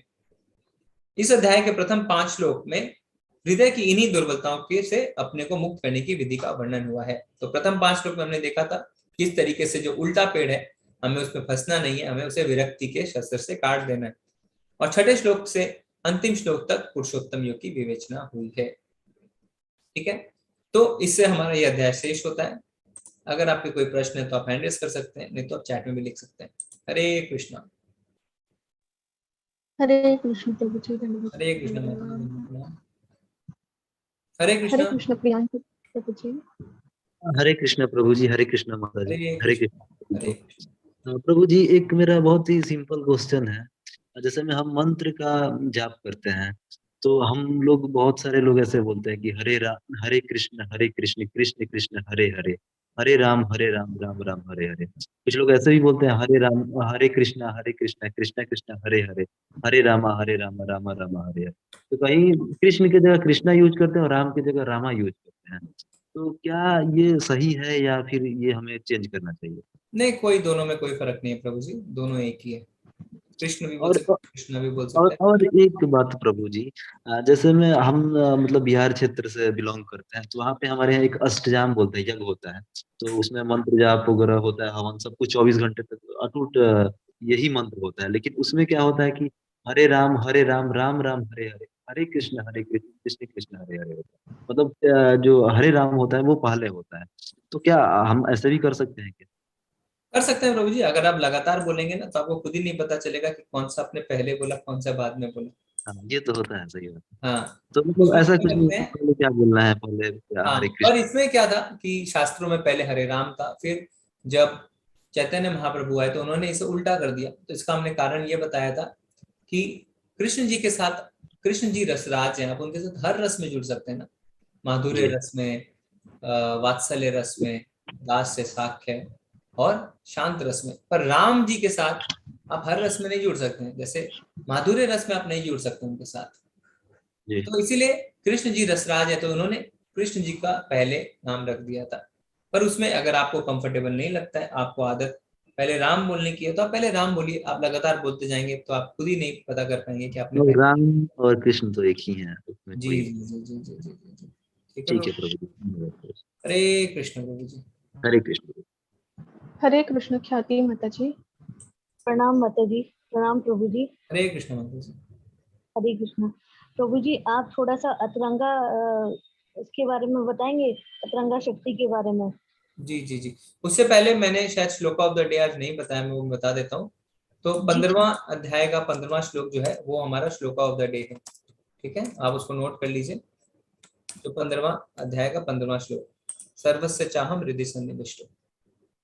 जी, तो अंतरंगा शक्ति के बारे में आपको जानना है माता जी। तो भगवान की दो शक्तियां होती हैं, आप अनम्यूट कर सकते हैं माता जी, अंतरंगा शक्ति और बाहिरंगा शक्ति। तो अंतरंगा शक्ति राधा रानी को भी कहते हैं, और अंतरंगा शक्ति जो है वो भक्ति का जो डिपार्टमेंट है वो देखते हैं। तो इसीलिए यहाँ पे हमने देखा था कि जो भक्ति है वो राधा रानी के अंडर में आती है। तो और बाहिरंगा जो शक्ति होती है, यानी जो भौतिक जगत है वो, ठीक है, तो इसे हम दूसरे शब्दों में जो है महामाया और योग माया के नाम से भी जानते हैं। तो महामाया यानी जो भौतिक संसार है जिसमें हम फंसे हैं, जो हम 3 गुण हैं प्रकृति के, और योग माया यानी भक्ति यानी आध्यात्मिक जो है, यानी अंतरंगा शक्ति। ठीक है माता जी। ठीक है प्रभु जी, धन्यवाद प्रभु जी। हरे कृष्ण हरे कृष्ण। हरे कृष्ण पूजा माता जी। हरे कृष्ण प्रभु जी। हरे कृष्ण माता जी। प्रभु जी, मैंने एक माला शुरू किया है अभी करना, पर प्रभु जी जब भी मैं माला करती हूँ तो मेरा ध्यान भंग होता है, और कुछ ऐसी सिचुएशंस होती हैं कि वो कंप्लीट नहीं हो पाती है। तो प्रभु जी मैं कब करूं और कैसे करूं कि मैं उसमें डिस्टरबेंस ना हो मुझे माला करते वक्त। जी, आप एक माला कर रहे हैं ना माता जी? जी प्रभु जी। हाँ, तो माता जी एक माला में आपको 7 मिनट लगते हैं। तो आप क्या करिए, आप सुबह 7 मिनट पहले उठ जाइए। अगर आप 5 बजे उठते हैं तो आप 4:45 उठ जाइए। अगर आप 6 उठते हैं तो 5:45 उठ जाइए। उस समय आपको ऐसा नहीं है कि आपको नहा धो के माला करनी है, आप उठ के तुरंत मुंह हाथ धो के भी माला कर सकते हैं। तो उस 5-7 मिनट में आप एक माला आराम से कर लीजिए, जब आपको कोई भी डिस्टर्ब नहीं करेगा। ठीक है माता जी? जी प्रभु जी। जी हरे कृष्ण माता जी। मीना माता जी पूछ रहे कल का श्लोक याद करना है। मीना माता जी हमने बताया कि 15.15, ठीक है, श्लोक ऑफ द डे। मैं भूल गया था बताना, लिख दिया चैट में। जी माता जी हरे कृष्ण। हरे कृष्ण अंजू माता जी। हरे कृष्ण प्रभु जी। हरे कृष्ण माता जी। प्रभु जी मैं पिछले 2 दिन की क्लास में नेटवर्क की वजह से नहीं लगा पाई थी, तो आप मुझे रिकॉर्डिंग भेज देंगे उसकी? माता जी वो व्हाट्सएप ग्रुप आप चेक करिए, उसमें लिंक आ रही है रोज, क्योंकि एक प्लेलिस्ट है उसमें सारे चैप्टर्स हैं। तो आप एक बार व्हाट्सएप ग्रुप चेक करिए, उसमें रोज लिंक आती है माता जी। अच्छा प्रभु, मैंने नेटवर्क इशू था तो 2 दिन की क्लास मेरी लग ही नहीं पाई ना। हाँ, पर व्हाट्सएप में आप है ना, व्हाट्सएप ग्रुप? हाँ जी व्हाट्सएप ग्रुप में हूँ। 13 उसमें यूट्यूब की लिंक आती है, तो आप यूट्यूब पे जाके ना उसमें 13 और 14 चैप्टर देख लीजिए। ठीक है प्रभु जी। हरे कृष्ण माता जी। हरे कृष्ण। हरे कृष्ण राधिका माता जी। हरे कृष्ण राधिका माता जी। हरे कृष्ण प्रभु जी। हरे कृष्ण माता जी। मुझे कंफ्यूजन था कि जैसे बोलते हैं कि ईश्वर की मर्जी के बगैर एक पत्ता भी नहीं हिलता है, तो हम जो माया में लिप्त हैं या जो संसार के प्रति जैसे हम जब भक्ति करते हैं तो ऐसा लगता है कि हाँ बहुत अच्छा लग रहा है ऐसा, लेकिन जब हम वापस संसार में जाते हैं तो वापस वो रजोगुणी वाली प्रवृत्ति हावी हो जाती है हम पर। तो मैं ये पूछना चाह रही हूँ कि ये इसमें भी ईश्वर की मर्जी है या फिर हम अपने स्वभाव और गुणों के कारण कुछ ऐसा हो रहा है? तो ईश्वर की मर्जी जो है ना वो हमें बहुत ही अच्छे से समझना है कि ये जो हम कह देते हैं ना हर चीज में ईश्वर की मर्जी, वहां पे हम अपनी कमजोरियों को ढक लेते हैं। तो इसको हमने एक उदाहरण से समझाया था, तो अब ये उदाहरण हमारे लिए समझना बहुत आवश्यक है। तो ये सही बात है कि ईश्वर की हर चीज में ईश्वर की मर्जी होती है, पर कैसे होती है वो समझते हैं। जैसे कि कोई छोटा बच्चा है ना, वो अपने पिताजी के साथ सड़क पे जा रहा है। अभी उसने टॉफी की दुकान में टॉफियां देख ली, अभी उसे टॉफी खानी है। पिताजी मना कर रहे हैं कि नहीं, तुम्हें ये टॉफी नहीं खानी, तुम्हारे दांत खराब हो जाएंगे, कीड़े लग जाएंगे और तुम्हें फिर दर्द होगा। तो वो क्या करता है, वो सड़क पे लौटने लगता है ना, बच्चे ऐसे ही करते हैं, और रोने लगता है खूब, नहीं मुझे टॉफी खानी, नहीं मुझे टॉफी खानी। तो पिताजी क्या करते हैं अंत में, कहते हैं ठीक है तू खा ले, क्योंकि पिताजी को तो उसे मनाना ही पड़ेगा, पैसे तो पिताजी देंगे। उसकी जो है वो योग्यता नहीं है कि वो दुकान से जाके खुद खरीद ले, वो सिर्फ इच्छा जाहिर कर सकता है ना, बच्चा सिर्फ इच्छा जाहिर कर सकता है, पर पिताजी की शक्ति के बिना, उनके पैसे की शक्ति के बिना वो नहीं खरीद सकता। तो पिताजी कहते हैं ठीक है तुम नहीं मान रहे हो तो तुम चॉकलेट खरीद लो। वो पैसे देते हैं दुकानदार को, उसे टॉफी दिला देते हैं। फिर क्या होता है, महीने भर बाद उसके सारे दांतों में कीड़े लग जाते हैं, डॉक्टर के पास जाता है, और उसे अब बच्चे को बहुत ज्यादा दर्द भी होता है, उसे दवाइयां भी लेनी पड़ती है। अभी इसमें क्या हुआ, परमिशन पिताजी ने दी, पैसे पिताजी ने दिए, पर रिक्वेस्ट करी थी बच्चे ने। तो बच्चा ये नहीं कह सकता है कि पिताजी आपके कारण मेरे दांत खराब हुए। वो कहेगा नहीं मैंने मना किया था, तूने नहीं सुना, इसलिए अब इसे तू भुगतना पड़ेगा, बच्चे को भुगतना पड़ेगा। अब यहाँ पे इसको एग्जाम्पल को हम अपने जीवन में अपनाते हैं। कैसे, वो बच्चे हम हैं और वो पिताजी जो है भगवान है। हम जिद करते रहते हैं, जिद करते रहते हैं, भगवान मना करते रहते हैं, मना करते रहते हैं, पर हम नहीं सुनते। तो अंत में भगवान कहते हैं ठीक है मैंने परमिशन दिया, तुम कर लो जाके, क्योंकि हम अपनी योग्यता में कुछ नहीं कर सकते। भगवान जो हम कहते हैं भगवान की इच्छा से पत्ता भी नहीं हिलता, तो वो इच्छा यानी वो जो परमिशन है वो हमें भगवान देते हैं, पर कब देते हैं, जब हम उनकी बात नहीं मानते। हम मानते ही नहीं है तो फिर भगवान कहते हैं कि ठीक है तुम नहीं मान रहे तो परमिशन ले लो, पर अंत में तुम्हें भुगतना पड़ेगा। तो कर्मों के फल हमें भुगतने पड़ते हैं, पर परमिशन भगवान देते हैं। और इस तरीके से जैसा हमने बताया, तो जो हम कहते हैं कि जब हम भक्ति करें तो बहुत अच्छा लग रहा है, फिर रजोगुण में फंस जाते हैं। तो हम रजोगुण में फंसना चाहते हैं, हमने इच्छा करी कि चलो थोड़े ज्यादा पैसे कमा लेते हैं, चलो थोड़ा मान सम्मान भी कमा लेते हैं, चलो थोड़ा दान पुण्य करके पेपर में अपना नाम भी छपवा देते हैं। तो ये हमारी इच्छा थी जो हम रजोगुण में फंसते हैं। भगवान फिर हमारी इच्छा के कारण हमें परमिशन देते हैं। ठीक है माता जी, हम ये नहीं कह सकते कि भगवान की इच्छा, ये हमारी इच्छा थी। तो इससे हमें बचना कैसे, इससे आचार्यों ने कहा है इसलिए कम से कम 16 माला करो। जब हम 16 माला करते हैं तो वो वाइब्रेशन हमारे अंदर दिन भर बनी रहती है। 24 घंटे के लिए हमने 16 माला कर ली, यानी हम 24 घंटे के लिए अब इम्यून हो गए ना, प्रोटेक्शन मिल गया हमें। वो टूथपेस्ट का ऐड आता है ना कि क्या आपके दांतों को कवर मिल जाता है, तो माया से हमें कवर मिल जाता है 24 घंटे के लिए। फिर दोबारा हमें 16 माला करनी है, फिर 24 घंटे के लिए हमें कवर मिल जाता है। ठीक है माता जी, इस तरीके से हम समझ सकते हैं। हरे कृष्ण। हरे कृष्ण शिवानी माता जी। हरे कृष्ण माता जी। हरे कृष्ण प्रभु जी। हरे कृष्ण माता जी। प्रभु जी, मैं जैसे सुबह को एक बार जब पूजा करती हूँ तो उसके साथ साथ ही मैं हरे कृष्ण मंत्र करती हूँ, और फिर शाम को एक बार करती हूँ। तो इसको कैसे काउंट करूंगी मैं, मतलब एक माला ही करूंगी या मतलब 2 माला, मतलब समझ नहीं आता काउंटिंग कैसे करनी है। एक माला में 108 बार अगर आप मंत्र पढ़ेंगे, हाँ जी, तो वो एक माला है। तो मैं 2 टाइम पढ़ती हूँ तो वो 2 माला हो गई। हाँ, तो एक टाइम जब आप पढ़ते हैं तो 108 बार पढ़ते हैं। हाँ जी हाँ जी। हाँ, तो वो एक माला हो गई। और फिर अच्छा, और फिर शाम को जब मैं एक करती हूँ तो वो दूसरी हो गई। हाँ, तो आप माला में करिए ना माता जी, आप कंफ्यूजन खत्म हो जाएगा सारा। हाँ जी हाँ जी, नहीं माला में ही करती हूँ मैं। हाँ, तो सुबह आपने एक माला कंप्लीट करी, वो एक माला हो गई, शाम को एक और माला करी, वो 2 माला हो गई। अच्छा, नहीं मुझे लगा कि हमें कंटिन्यूअसली करना है। नहीं, ऐसा नहीं, आप ब्रेक करके कर सकते हैं माता जी। हाँ जी हाँ जी, ठीक है, जी जी, धन्यवाद गुरु जी। हरे कृष्ण माता जी। अजीत प्रभु जी कह रहे हैं कि हमने लेवल 2 में नमनिष्ठा प्रभु ने बताया कि 3 शक्तियां। जी प्रभु जी, 3 शक्तियां ही होती है, अंतरंगा, बहिरंगा और तटस्थ। तो ऐसे आप हमें 2 शक्ति भी कहीं कहीं बोल देते हैं, और ऐसे फर्दर ब्रेक डाउन करते हैं तो 3 शक्तियां भी होती है।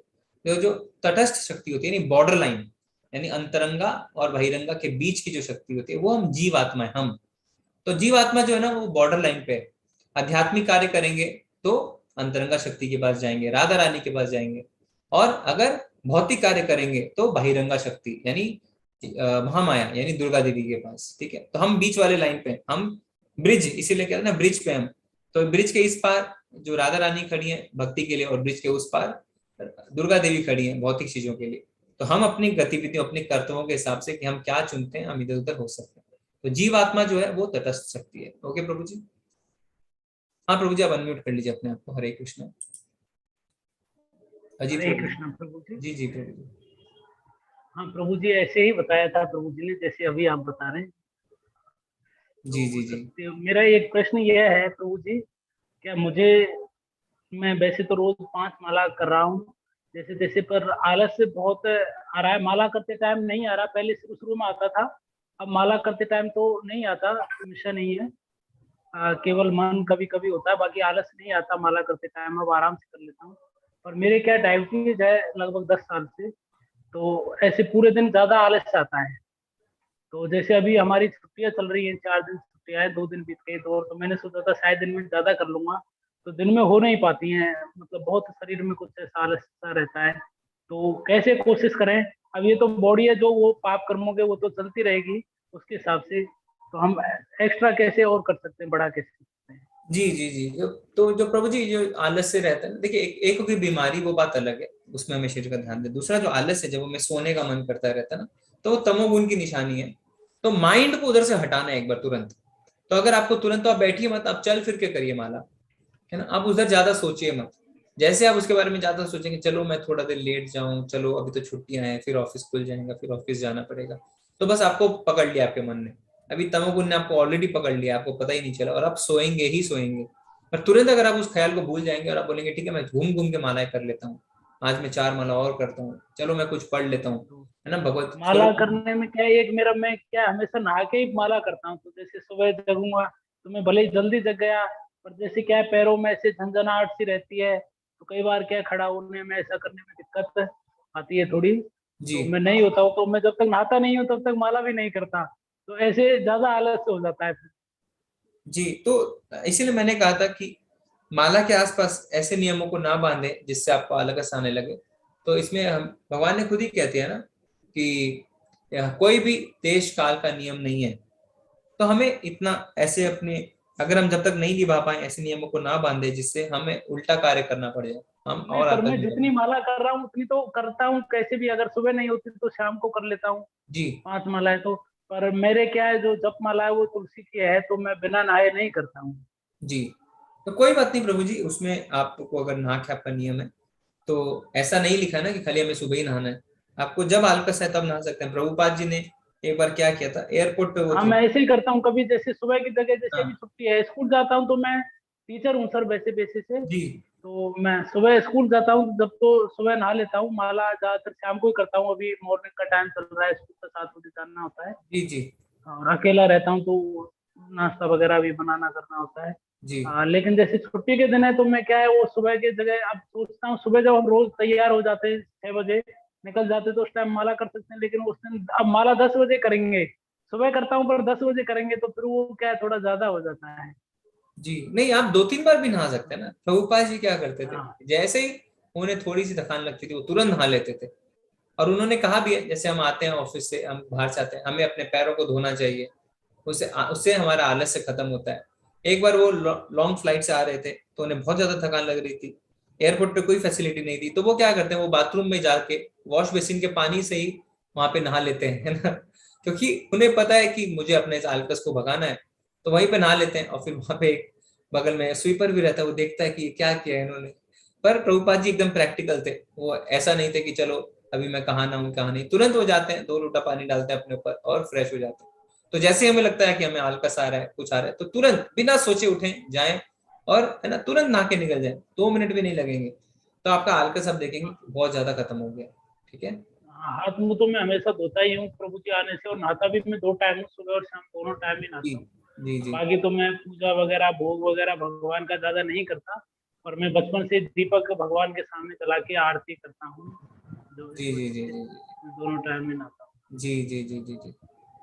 ठीक है प्रभु जी, धन्यवाद प्रभु जी। हरे ओके कृष्ण, प्रभु जी, हरे दंडवत प्रणाम कृष्ण, प्रभु जी। धन्यवाद प्रणाम। राजू प्रभु जी चैट में बता रहे हैं कि वो 16 माला करते हैं, बट कभी कभी अगर एक आधी माला छूट जाए तो क्या करना चाहिए, शायद ऐसा प्रश्न है। तो प्रभु जी, सबसे पहले सोने से पहले हमें माला 16 कंप्लीट करनी चाहिए, सबसे पहला रूल है। बहुत ज्यादा अगर एक्सेप्शन इमरजेंसी है तो अगले दिन सुबह सुबह आप उसे पूरी कर सकते हैं, पर ये रिकमेंडेड नहीं है, क्योंकि हम एक बार रिलैक्सेशन लेना शुरू करते हैं ना, तो फिर हम रिलैक्सेशन लेते ही जाते हैं, हमारा मन बहुत ज्यादा इस मामले में स्ट्रॉन्ग है। एक बार अगर आपने रिलैक्सेशन लिया है ना, जो चीज आपने एक्सेप्शन करके शुरू करी वो नॉर्म बन जाएगी, अब वो आदत बन जाएगी। तो कोशिश करें कि आप सोने से पहले उसे कंप्लीट करके ही सोएं, चाहे कुछ भी हो जाए। पर फिर भी अगर ऐसे सर्कमस्टांसेस आते हैं तो नेक्स्ट डे आपको उसको पूरी करनी ही करनी है। ठीक है प्रभु जी। संजीव प्रभु जी कह रहे हैं कि यूट्यूब की लिंक व्हाट्सएप ग्रुप में भी शेयर करें। प्रभु जी ऑलरेडी व्हाट्सएप ग्रुप में रोज लिंक शेयर होती है। हरे कृष्णा माता जी, व्हाट्सएप ग्रुप में लिंक शेयर हो रही है ना? मैंने देखा नहीं प्रभु जी, बट मैंने भी चैट में शेयर किया था। आप ग्रुप में है क्या माता जी, व्हाट्सएप ग्रुप में? हाँ मैं डाल देती हूँ ग्रुप में। एक बार आप डाल दीजिए, ठीक है। हरे कृष्णा।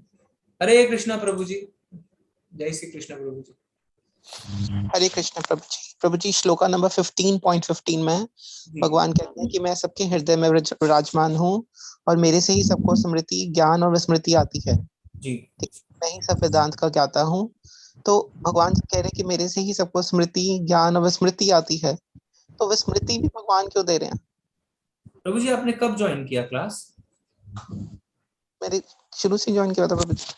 विस्मृति पे तो हमने पूरी चर्चा करी प्रभु जी। मिस कर दिया होगा मैंने। हमने तो उस पर 5 मिनट चर्चा करी, हमने सबसे पूछा भी। तो आप रिकॉर्डिंग देख लीजिए प्रभु जी एक बार, है ना? ठीक है प्रभु जी। हमने इस पे पूरी चर्चा करी और सबने बहुत सुंदर जवाब भी दिए कि विस्मृति हमें क्यों आती है। संक्षेप में हम बता सकते हैं जो सबने कहा कि विस्मृति हमारे लिए बहुत ज्यादा जरूरी है, क्योंकि अगर हम पुरानी बातों को लेके बैठे रहेंगे तो हमारे मन में द्वेष कभी खत्म नहीं होंगे, है ना? और हम पागल हो सकते हैं, क्योंकि हम कभी भी दूसरों के प्रति जो हमारे मन में नेगेटिव बात है वो नहीं निकाल पाएंगे। पुराने जन्म की अगर बातें हमें याद रहती है तो हमने ये उदाहरण दिया कि मान लीजिए आपके माँ बाप, आप पता चलता है कि आपके माँ बाप ने आपके साथ गलत किया, तो आप उनके साथ रह ही नहीं पाएंगे। तो ये वरदान की तरह है, जिससे हमें हल्का महसूस हो, हम आगे बढ़ पाए। ठीक है प्रभु जी? नहीं प्रभु जी, ज्ञान की विस्मृति क्यों आती है? नहीं, यहाँ पे ज्ञान की विस्मृति की बात नहीं हो रही, विस्मृति की बात हो रही है। इसमें कहाँ लिखा है ज्ञान की भगवान कहते हैं मेरे से ही ज्ञान, स्मृति और विस्मृति आती है। मेरे से ही स्मृति, ज्ञान तथा विस्मृति आती है, ऐसा बोल रहे हैं भगवान। तो जो ज्ञान आया, वो ज्ञान जैसे नॉलेज आई हमें, उस नॉलेज की जो विस्मृति आ रही है भगवान, वो विस्मृति भी तो भगवान ही दे। नॉलेज की नहीं बोल रहे भगवान, कह रहे विस्मृति यानी भूलना। ठीक है, अगर ज्ञान वाली स्मृति होती तो भगवान ज्ञान नहीं कहते ना। अगर स्मृति है आपके हिसाब से तो स्मृति यानी ज्ञान वाली स्मृति। जैसे आप कह रहे हैं विस्मृति ज्ञान वाली है, तो स्मृति भी ज्ञान वाली है, तो फिर ज्ञान शब्द को अलग से भगवान ने क्यों कहा है? भगवान कह रहे हैं स्मृति, ज्ञान और विस्मृति, ऐसा कह रहे हैं। ठीक है जी प्रभु जी। जी जी। हरे कृष्ण प्रभु जी, धन्यवाद, प्रणाम। हरे कृष्ण माता जी, आपके प्रति आपके पास कोई क्वेश्चन है क्या? नहीं है प्रभु जी। ओके ओके, ख्याति माता जी कंफर्म कर रहे हैं कि रोज यूट्यूब का लिंक आ जाता है व्हाट्सएप पे, तो आप सब चेक करें, व्हाट्सएप पे यूट्यूब का लिंक आ जाता है। ठीक है, तो आज हम क्लास फिर खत्म करते हैं। अगर किसी का कोई प्रश्न नहीं है फिर हम कल मिलेंगे। और आपके पास लेवल 2 के लिंक्स आ गए होंगे सबके पास व्हाट्सएप ग्रुप में, अब आप लेवल 2 ज्वाइन कर सकते हैं। तो जैसे आज हमने 15वां चैप्टर कर लिया, हमारे पास सिर्फ 3 अध्याय शेष है। उसके बाद क्या होगा? उसके बाद लेवल 2 शुरू होगा। लेवल 2 यानी भगवत गीता को और डिटेल में पढ़ा जाएगा। जैसे अभी हम 1 घंटे में एक चैप्टर पढ़ रहे हैं, फिर हम 1 हफ्ते में एक चैप्टर को पढ़ेंगे। और हम क्या करेंगे, हम जो है इसके तात्पर्य को भी पढ़ेंगे। तो सेल्फ स्टडीज में रहती है, हफ्ते में 1 दिन का क्लास होता है, वीकेंड पे 1 से 1.5 घंटे का क्लास होता है। उसमें आप पढ़ के आ सकते हैं और क्वेश्चंस पूछ सकते हैं। तो 18 हफ्तों में 18 चैप्टर्स कंप्लीट होंगे डिटेल स्टडी के लिए। तो इसे कहते हैं प्री भक्ति शास्त्री। और दूसरा जो लेवल 2 का क्लास है वो है सदाचार, जिसमें वैष्णव एटिकेट्स के बारे में बताया जाता है। तो दोनों में से आप कुछ भी कर सकते हैं। दोनों में डिफरेंस क्या है? जो भक्ति सदाचार का कोर्स है उसमें आपको कोई टेस्ट वगैरह, कोई क्वेश्चन आंसर, कोई क्विज वगैरह करने की आवश्यकता नहीं है। आप खाली क्लास में पार्टिसिपेट कर सकते हैं। जैसे माताएं होती है ना, उनके पास समय नहीं रहता है। पर जो थोड़ा बहुत सीरियस हैं, जो आगे बढ़ना चाहते हैं, भक्ति शास्त्री तक जाना चाहते हैं, वो प्री भक्ति शास्त्री कोर्स में ले सकते हैं। कुछ हल्के फुल्के क्वेश्चंस रहेंगे, उसे आप आंसर कर सकते हैं। फिर लेवल 2, लेवल 3, लेवल 4 करके हम आगे बढ़ सकते हैं। लेवल 3 में और भी 2-3 छोटी छोटी किताबें आती हैं, जैसे नेक्टर ऑफ इंस्ट्रक्शन, उद्देश्य अमृत, नेक्टर ऑफ डिवोशन यानी भक्ति रसमृत सिंधु, ईशोपनिषद। तो ये 3 किताबें और जुड़ जाएंगी, छोटी छोटी सी किताबें हैं। तो ये हमें, अगर हम भक्ति के मार्ग पे थोड़े से गंभीर हैं तो हमें प्री भक्ति शास्त्री कोर्स लेना चाहिए। ठीक है, तो आप सबसे अनुरोध है कि आप लेवल 2 में जरूर रजिस्टर करें और अपनी यात्रा को आगे रखें जारी। अगर आप वो नहीं करना चाहते हैं तो आप लेवल 1 बार बार कर सकते हैं, और जब आप तैयार हो तब आप लेवल 2 में एडमिशन ले सकते हैं। ठीक है, हरे कृष्णा। राजू प्रभु जी, आपको कोई प्रश्न है? हरे कृष्ण प्रभु जी। जी प्रभु जी। प्रभु जी मेरा क्लास में 6 बजे वाला में मैं एनरोल्ड हूँ, लेकिन उसमें लेवल 2 के लिए अभी भी लिंक नहीं आया है, तो ये लिंक मैं कहाँ से प्राप्त कर सकता हूँ? 6 बजे वाले में आ तो जाना चाहिए था प्रभु जी। हम अभी प्रभु जी नहीं आए हैं अभी तक प्लीज। जी लेवल, अच्छा अभी हमारे वाले में भी नहीं आया माता जी 9 PM में? नहीं आए प्रभु जी। अच्छा वीना माता जी को एक बार आप बोल दीजिए, मैंने उनको मैसेज भेज दिया था तो उन्होंने वो शायद, उसके ग्रुप पे अभी तक उन्होंने भेजा नहीं है कुछ। हाँ वो शायद बिजी है माता जी, तो एक बार उनको बोलिए। अभी चैट में मैं डाल देता हूँ, आप यहाँ से कॉपी कर लीजिए। जी तो, प्रभु जी। हाँ लेवल 2 के लिंक्स अभी जो हमारे सुपर एडमिन है मैंने उनको दे दिया था, वो शायद बिजी है नहीं डाल पाए, तो 1 मिनट मैं अभी डाल देता हूँ चैट में।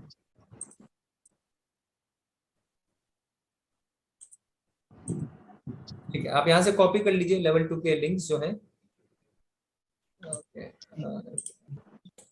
तो ये ग्रुप में भी डाल दूंगा प्रभु जी। हाँ माता जी मैं आपको मैसेज फॉरवर्ड कर रहा हूँ, आप इसे डाल दीजिएगा।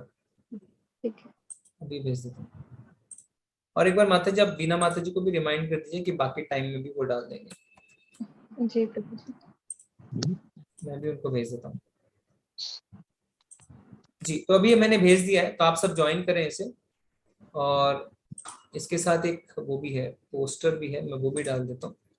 1 मिनट माता जी मैं आपको एक पोस्टर भी दे देता हूँ जिसमें पिक्चर के हिसाब से समझ सकते हैं कि कैसे कोर्सेज आगे बढ़ते हैं। जी प्रभु जी। अभी मैं भेज देता हूँ एक बार आपको, आप इसे ग्रुप में डाल दीजिए। जी मैंने आपको भेज दिया।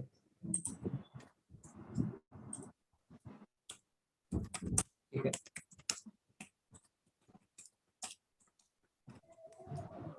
हैंड रेज ले प्रभु जी नेक्स्ट वाला। हाँ तो इनका और कोई प्रश्न है राजू प्रभु जी का? हरे हरे कृष्ण कृष्ण राजू प्रभु जी। हरे कृष्ण राजू प्रभु जी। जी प्रभु जी। जी माता जी।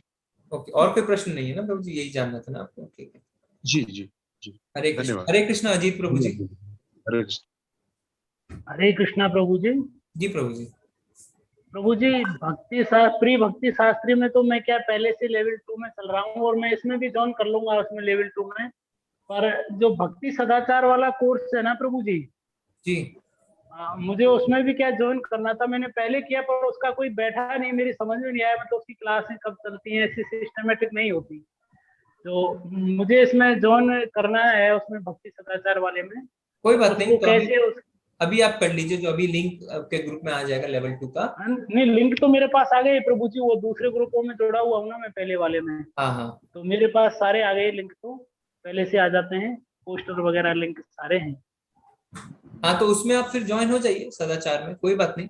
अभी आप शास्त्री एक जगह कर रहे हैं, अगर आप एक जगह भक्ति शास्त्री कर रहे हैं तो आप हर जगह बार बार करेंगे ना तो कंफ्यूज हो जाएंगे।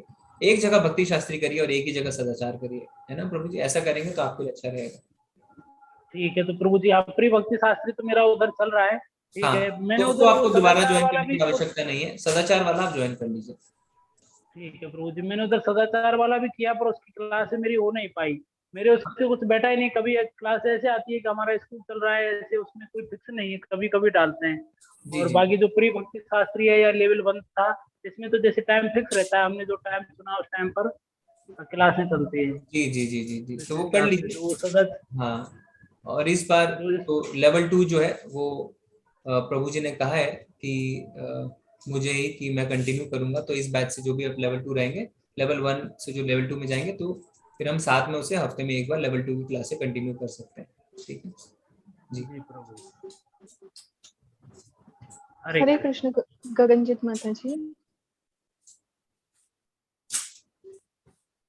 कृष्णा हरे कृष्णा प्रभु जी। हरे हरे कृष्णा कृष्णा। माता जी। हरे कृष्ण। हाँ जी हाँ जी प्रभु जी, मेरा ना वही था क्वेश्चन, अभी ना पूछ रहे थे कि मैंने भक्ति सदाचार में काफी देर हो गया रजिस्टर किया हुआ मैंने आफ्टर द फर्स्ट लेवल, तो अभी तक कोई उसमें टीचर कह रहे थे कि अभी तक डिसाइड नहीं हुए हैं। तो अभी जो लेवल 2 भक्ति सदाचार है उसमें आप सदाचार में आ रहे हैं, मतलब करेंगे, या आप उसमें कर रहे हैं कि लेवल 2 के जो भक्ति शास्त्र है? भक्ति शास्त्री वाले में माता जी। भक्ति शास्त्र वाले पे, अच्छा ठीक है। क्योंकि मेरी अभी बड़ी, मैं फिर डेफिनेटली मैं फिर आपके ग्रुप में जरूर वो ज्वाइन करूंगी, क्योंकि वो मेरी मतलब मेरे को आपका ज्यादा अच्छा से समझ आता है, तो वो मैं जरूर आप उसमें करूंगी। भक्ति शास्त्री कर सकते हैं, और भक्ति सदाचार जो है वो एक हाँ बार जी। प्रज्ञा माता जी को हम रिक्वेस्ट कर सकते हैं, माता जी एक बार आप जानवी माता जी से बात कर लीजिए कि हाँ वो अभी उन्होंने प्रीवियस अलॉट नहीं हुए हैं क्या अभी, तो क्या टाइम लग रहा है, ऐसा है ना? हाँ पूछती हूँ। हाँ हाँ जी तो कभी कभी एक माता जी बार क्या होता है, क्योंकि हाँ टीचर्स जो है ना वो बहुत ज्यादा क्लासेस में बिजी रहते हैं, तो कभी हाँ कभी जी ऐसा टाइम मिलना मुश्किल हो जाता है जिसमें हाँ सब जी हाँ अवेलेबल, जी इसीलिए शायद बिल्कुल allot नहीं हुआ, बिल्कुल। पर हो जाएगा माता जी। हाँ हाँ जी, और वैसे भी अगर भक्ति शास्त्र हम करते हैं तो उसमें भक्ति सदाचार ऑटोमेटिकली कवर हो जाता है उसमें, राइट? नहीं ऐसा नहीं है माता जी। अच्छा ऐसा नहीं है। नहीं, क्योंकि भक्ति शास्त्री में हम शास्त्रों पे ध्यान देंगे ज्यादा, अच्छा जैसे हम अच्छा भगवत ठीक गीता है। है कोई डिटेल में पढ़ेंगे, और हम्म। भक्ति सदाचार में जैसे कि आपको बताया जाएगा कि भोग के बारे में ड्रेसिंग के बारे में, तिलक के बारे में, कैसे आपको आपस में वैष्णवों में संपर्क होना चाहिए, तो इस तरीके जो हम्म। एटिकेट्स बताए हाँ जाएंगे। जी ठीक तो है। ये भी बहुत आवश्यक है, हम्म। एटिकेट्स जानना भी बहुत आवश्यक है, हम्म। तो हम सब भी हम्म। करते हैं अलग से साइड में, हम हाँ भी जी कोर्स करते रहते हैं। हाँ जी। और एक चीज और, एक्चुअली मैं कुछ अपने फ्रेंड सर्कल में भी लेवल 1 को मैं ज्वाइन करवाना चाह रही थी, तो लेवल 1 के टीचर आप ही होंगे प्रभु जी? तो लेवल 1 का दोबारा से। मतलब कि 9 PM का जो ये है उस पे मैं करता हूँ। हाँ जी। हाँ, और बाकी जो दूसरे टाइमिंग्स उसमें दूसरे टीचर्स तो मतलब 9 जब PM मतलब इंडिया टाइम के हिसाब से। हाँ जी कि लेकिन अभी जब भक्ति शास्त्र भी आप अभी क्लास लोगे लेवल 2 में, तो आप लेवल 2 और लेवल 1 दोनों में रहोगे आप? दोनों में रहेंगे, क्योंकि लेवल 2 में सिर्फ ओ, एक ही हफ्ते में एक ही क्लास है, तो वो हाँ जी शायद हाँ जी संडे को 7 PM को होगी, तो अभी डिसाइडेड ठीक है पूरी तरीके से नहीं है इंडिया टाइम, ठीक है। तो 7 हम्म। PM। और ठीक है। लेवल 1 तो 18 डेज लगातार रहते हैं, और वो हफ्ते में सिर्फ एक ही क्लास रहती है माता जी। अच्छा ठीक है प्रभु जी ठीक है, मैं लेवल 2 जरूर ज्वाइन करूंगी भक्ति शास्त्र। जी जी ठीक है। जी। हाँ हरे जी ठीक कृष्ण है। माता जी। हरे कृष्णा प्रभु जी, हरे कृष्णा हरे माता जी। हरे कृष्ण माता जी। राधिका माता जी कह रहे हैं कि भक्ति यात्रा कैसे शुरू हुई। अच्छा, आपकी भक्ति यात्रा कुछ माता जी, मेरे पास भी ये लिंक आया था आज से करीब 1.5 साल पहले, तो मैंने भी इस लिंक को ज्वाइन किया, ऐसे लेवल 1 के क्लासेस की, और फिर लेवल 1 के क्लासेस करने के बाद तो सेवा के कुछ फॉर्म्स आते हैं कि अगर आप कोई सेवा करना चाहते हैं तो फिर उसमें सेवा वगैरह में ना, जैसे एडमिन है और कुछ बैक एंड्स में सेवा होती है। उस टाइम में क्विज का बहुत ज्यादा सेवा रहती थी, क्योंकि अभी तो क्विज बहुत ऑटोमेटिक है, उस टाइम पे मैनुअल था। तो धीरे धीरे माता जी फिर वैसे हम लेवल 2 लेवल 3 लेवल 4, अभी तो प्रभु जी ने थोड़ा सा वैसा कर दिया, पर उस टाइम लेवल 2 लेवल 3 लेवल 4 और फिर लेवल 5 ऐसे करके धीरे धीरे शुरू हुई। ठीक है माता जी। राजू प्रभु जी पूछ रहे हैं लेवल 2 की भक्ति शास्त्री क्या है। लेवल 2 प्री भक्ति शास्त्री कहते हैं प्रभु जी, यानी भक्ति शास्त्री की तैयारी। तो इसमें लेवल 2 में भगवत गीता पढ़ेंगे, फिर लेवल 3 में हम बाकी 3 किताबें पढ़ेंगे, उपदेश अमृत, भक्ति रस अमृत सिंधु और ईशोपनिषद। और लेवल 4 में फिर आप प्रेजेंटेशंस बनाएंगे, टॉपिक्स दी जाएगी उस पर। और लेवल 5 में दोबारा चारों किताबें और ढंग से पढ़ी जाएगी। ठीक है, फिर एक एग्जाम होता है भक्ति शास्त्री, और फिर इस्कॉन की तरफ से आपको डिग्री मिलती है कि आप भक्ति शास्त्री हैं। ठीक है प्रभु जी, ऐसा है। ओके, हरे कृष्णा। मुकेश प्रभु जी, आप हैंड रेस किया आपने। हरे कृष्णा प्रभु। हरे जी कृष्णा प्रभु जी। प्रभु जी, मैंने आपसे पहले विनती करी थी कि जो 8वां अध्याय है ना, जो व्हाट्सएप ग्रुप में जो भेजते हो उसमें पीडीएफ भेजते हो, जिसमें संस्कृत होता है, फिर इंग्लिश होता है, फिर हिंदी होता है। जी। तो उसका पेज हमेशा आते हैं। 8वें अध्याय के पेज मेरे पास अभी तक नहीं आए, तो मैं आपसे विनती करता हूँ कि मुझे वो भेज दे, तो मैं प्रिंट निकाल लेता हूँ। प्रिंट निकाल के मैं अपने हाथ से भी लिखता हूँ, जैसे तीनों का, हिंदी संस्कृत में भी लिखता हूँ, हिंदी में भी लिखता हूँ और इंग्लिश में भी लिखता हूँ। तो जी। एक चीज मुझे कई बार रिवीजन हो जाता है। जी तो जी। प्रभु विनती है आपसे कि मुझे नहीं प्रभु 8वें जी, हम अध्याय भेज के सकते हैं। माता जी आपके पास होगा ना, भेज दीजिए 8वें अध्याय का। 8वें अध्याय के मैंने पहले विनती करी थी, वो नहीं मिला मुझे अभी तक। व्हाट्सएप ग्रुप पे पीडीएफ भेज दीजिए। पीडीएफ ना। जी हाँ जी प्रभु जी। जी जी माता। प्रभु जी, आप जी कौन से ग्रुप में हैं, क्या नाम है मैं आपका? प्रभु जी, ग्रुप का नाम, व्हाट्सएप ग्रुप का नाम जो हाँ, इसी वाले बैच में हूँ मैं, इसी वाले बैच 9 में, से, ठीक है। हाँ 9 से माता 10 जी वाले डाल में। देंगे, अभी आपको मिल जाए तो अच्छी बात है, नहीं तो एक बार आप ना फिर कल क्लास में बता दीजिएगा कि मिला कि नहीं। ठीक है ना। ठीक है, हरे कृष्ण। हरे कृष्णा। हरे। हाँ मित्तल माता जी, आप जो कह रहे हैं वो सही कह रहे हैं, हमने वो बताया है कि वो क्या प्रॉब्लम है, वो माता जी देख रहे हैं जी, मैंने आज ही नोटिस किया उस चीज को। हरे कृष्णा। ठीक है, अगर माता जी कोई प्रश्न है आपके पास? नहीं है प्रभु जी। ठीक है, तो फिर हम चलते हैं आज। वांछा कल्पतरुभ्यश्च कृपा सिंधुभ एव च पतितानां पावनेभ्यो वैष्णवेभ्यो नमो नमः। अनंत कोटि वैष्णव वृंद की जय, श्री प्रभुपाद की जय। हरे कृष्ण। सभी को धन्यवाद प्रणाम। हरे कृष्ण। हरे कृष्ण प्रभु जी, दंडवत प्रणाम। माता जी।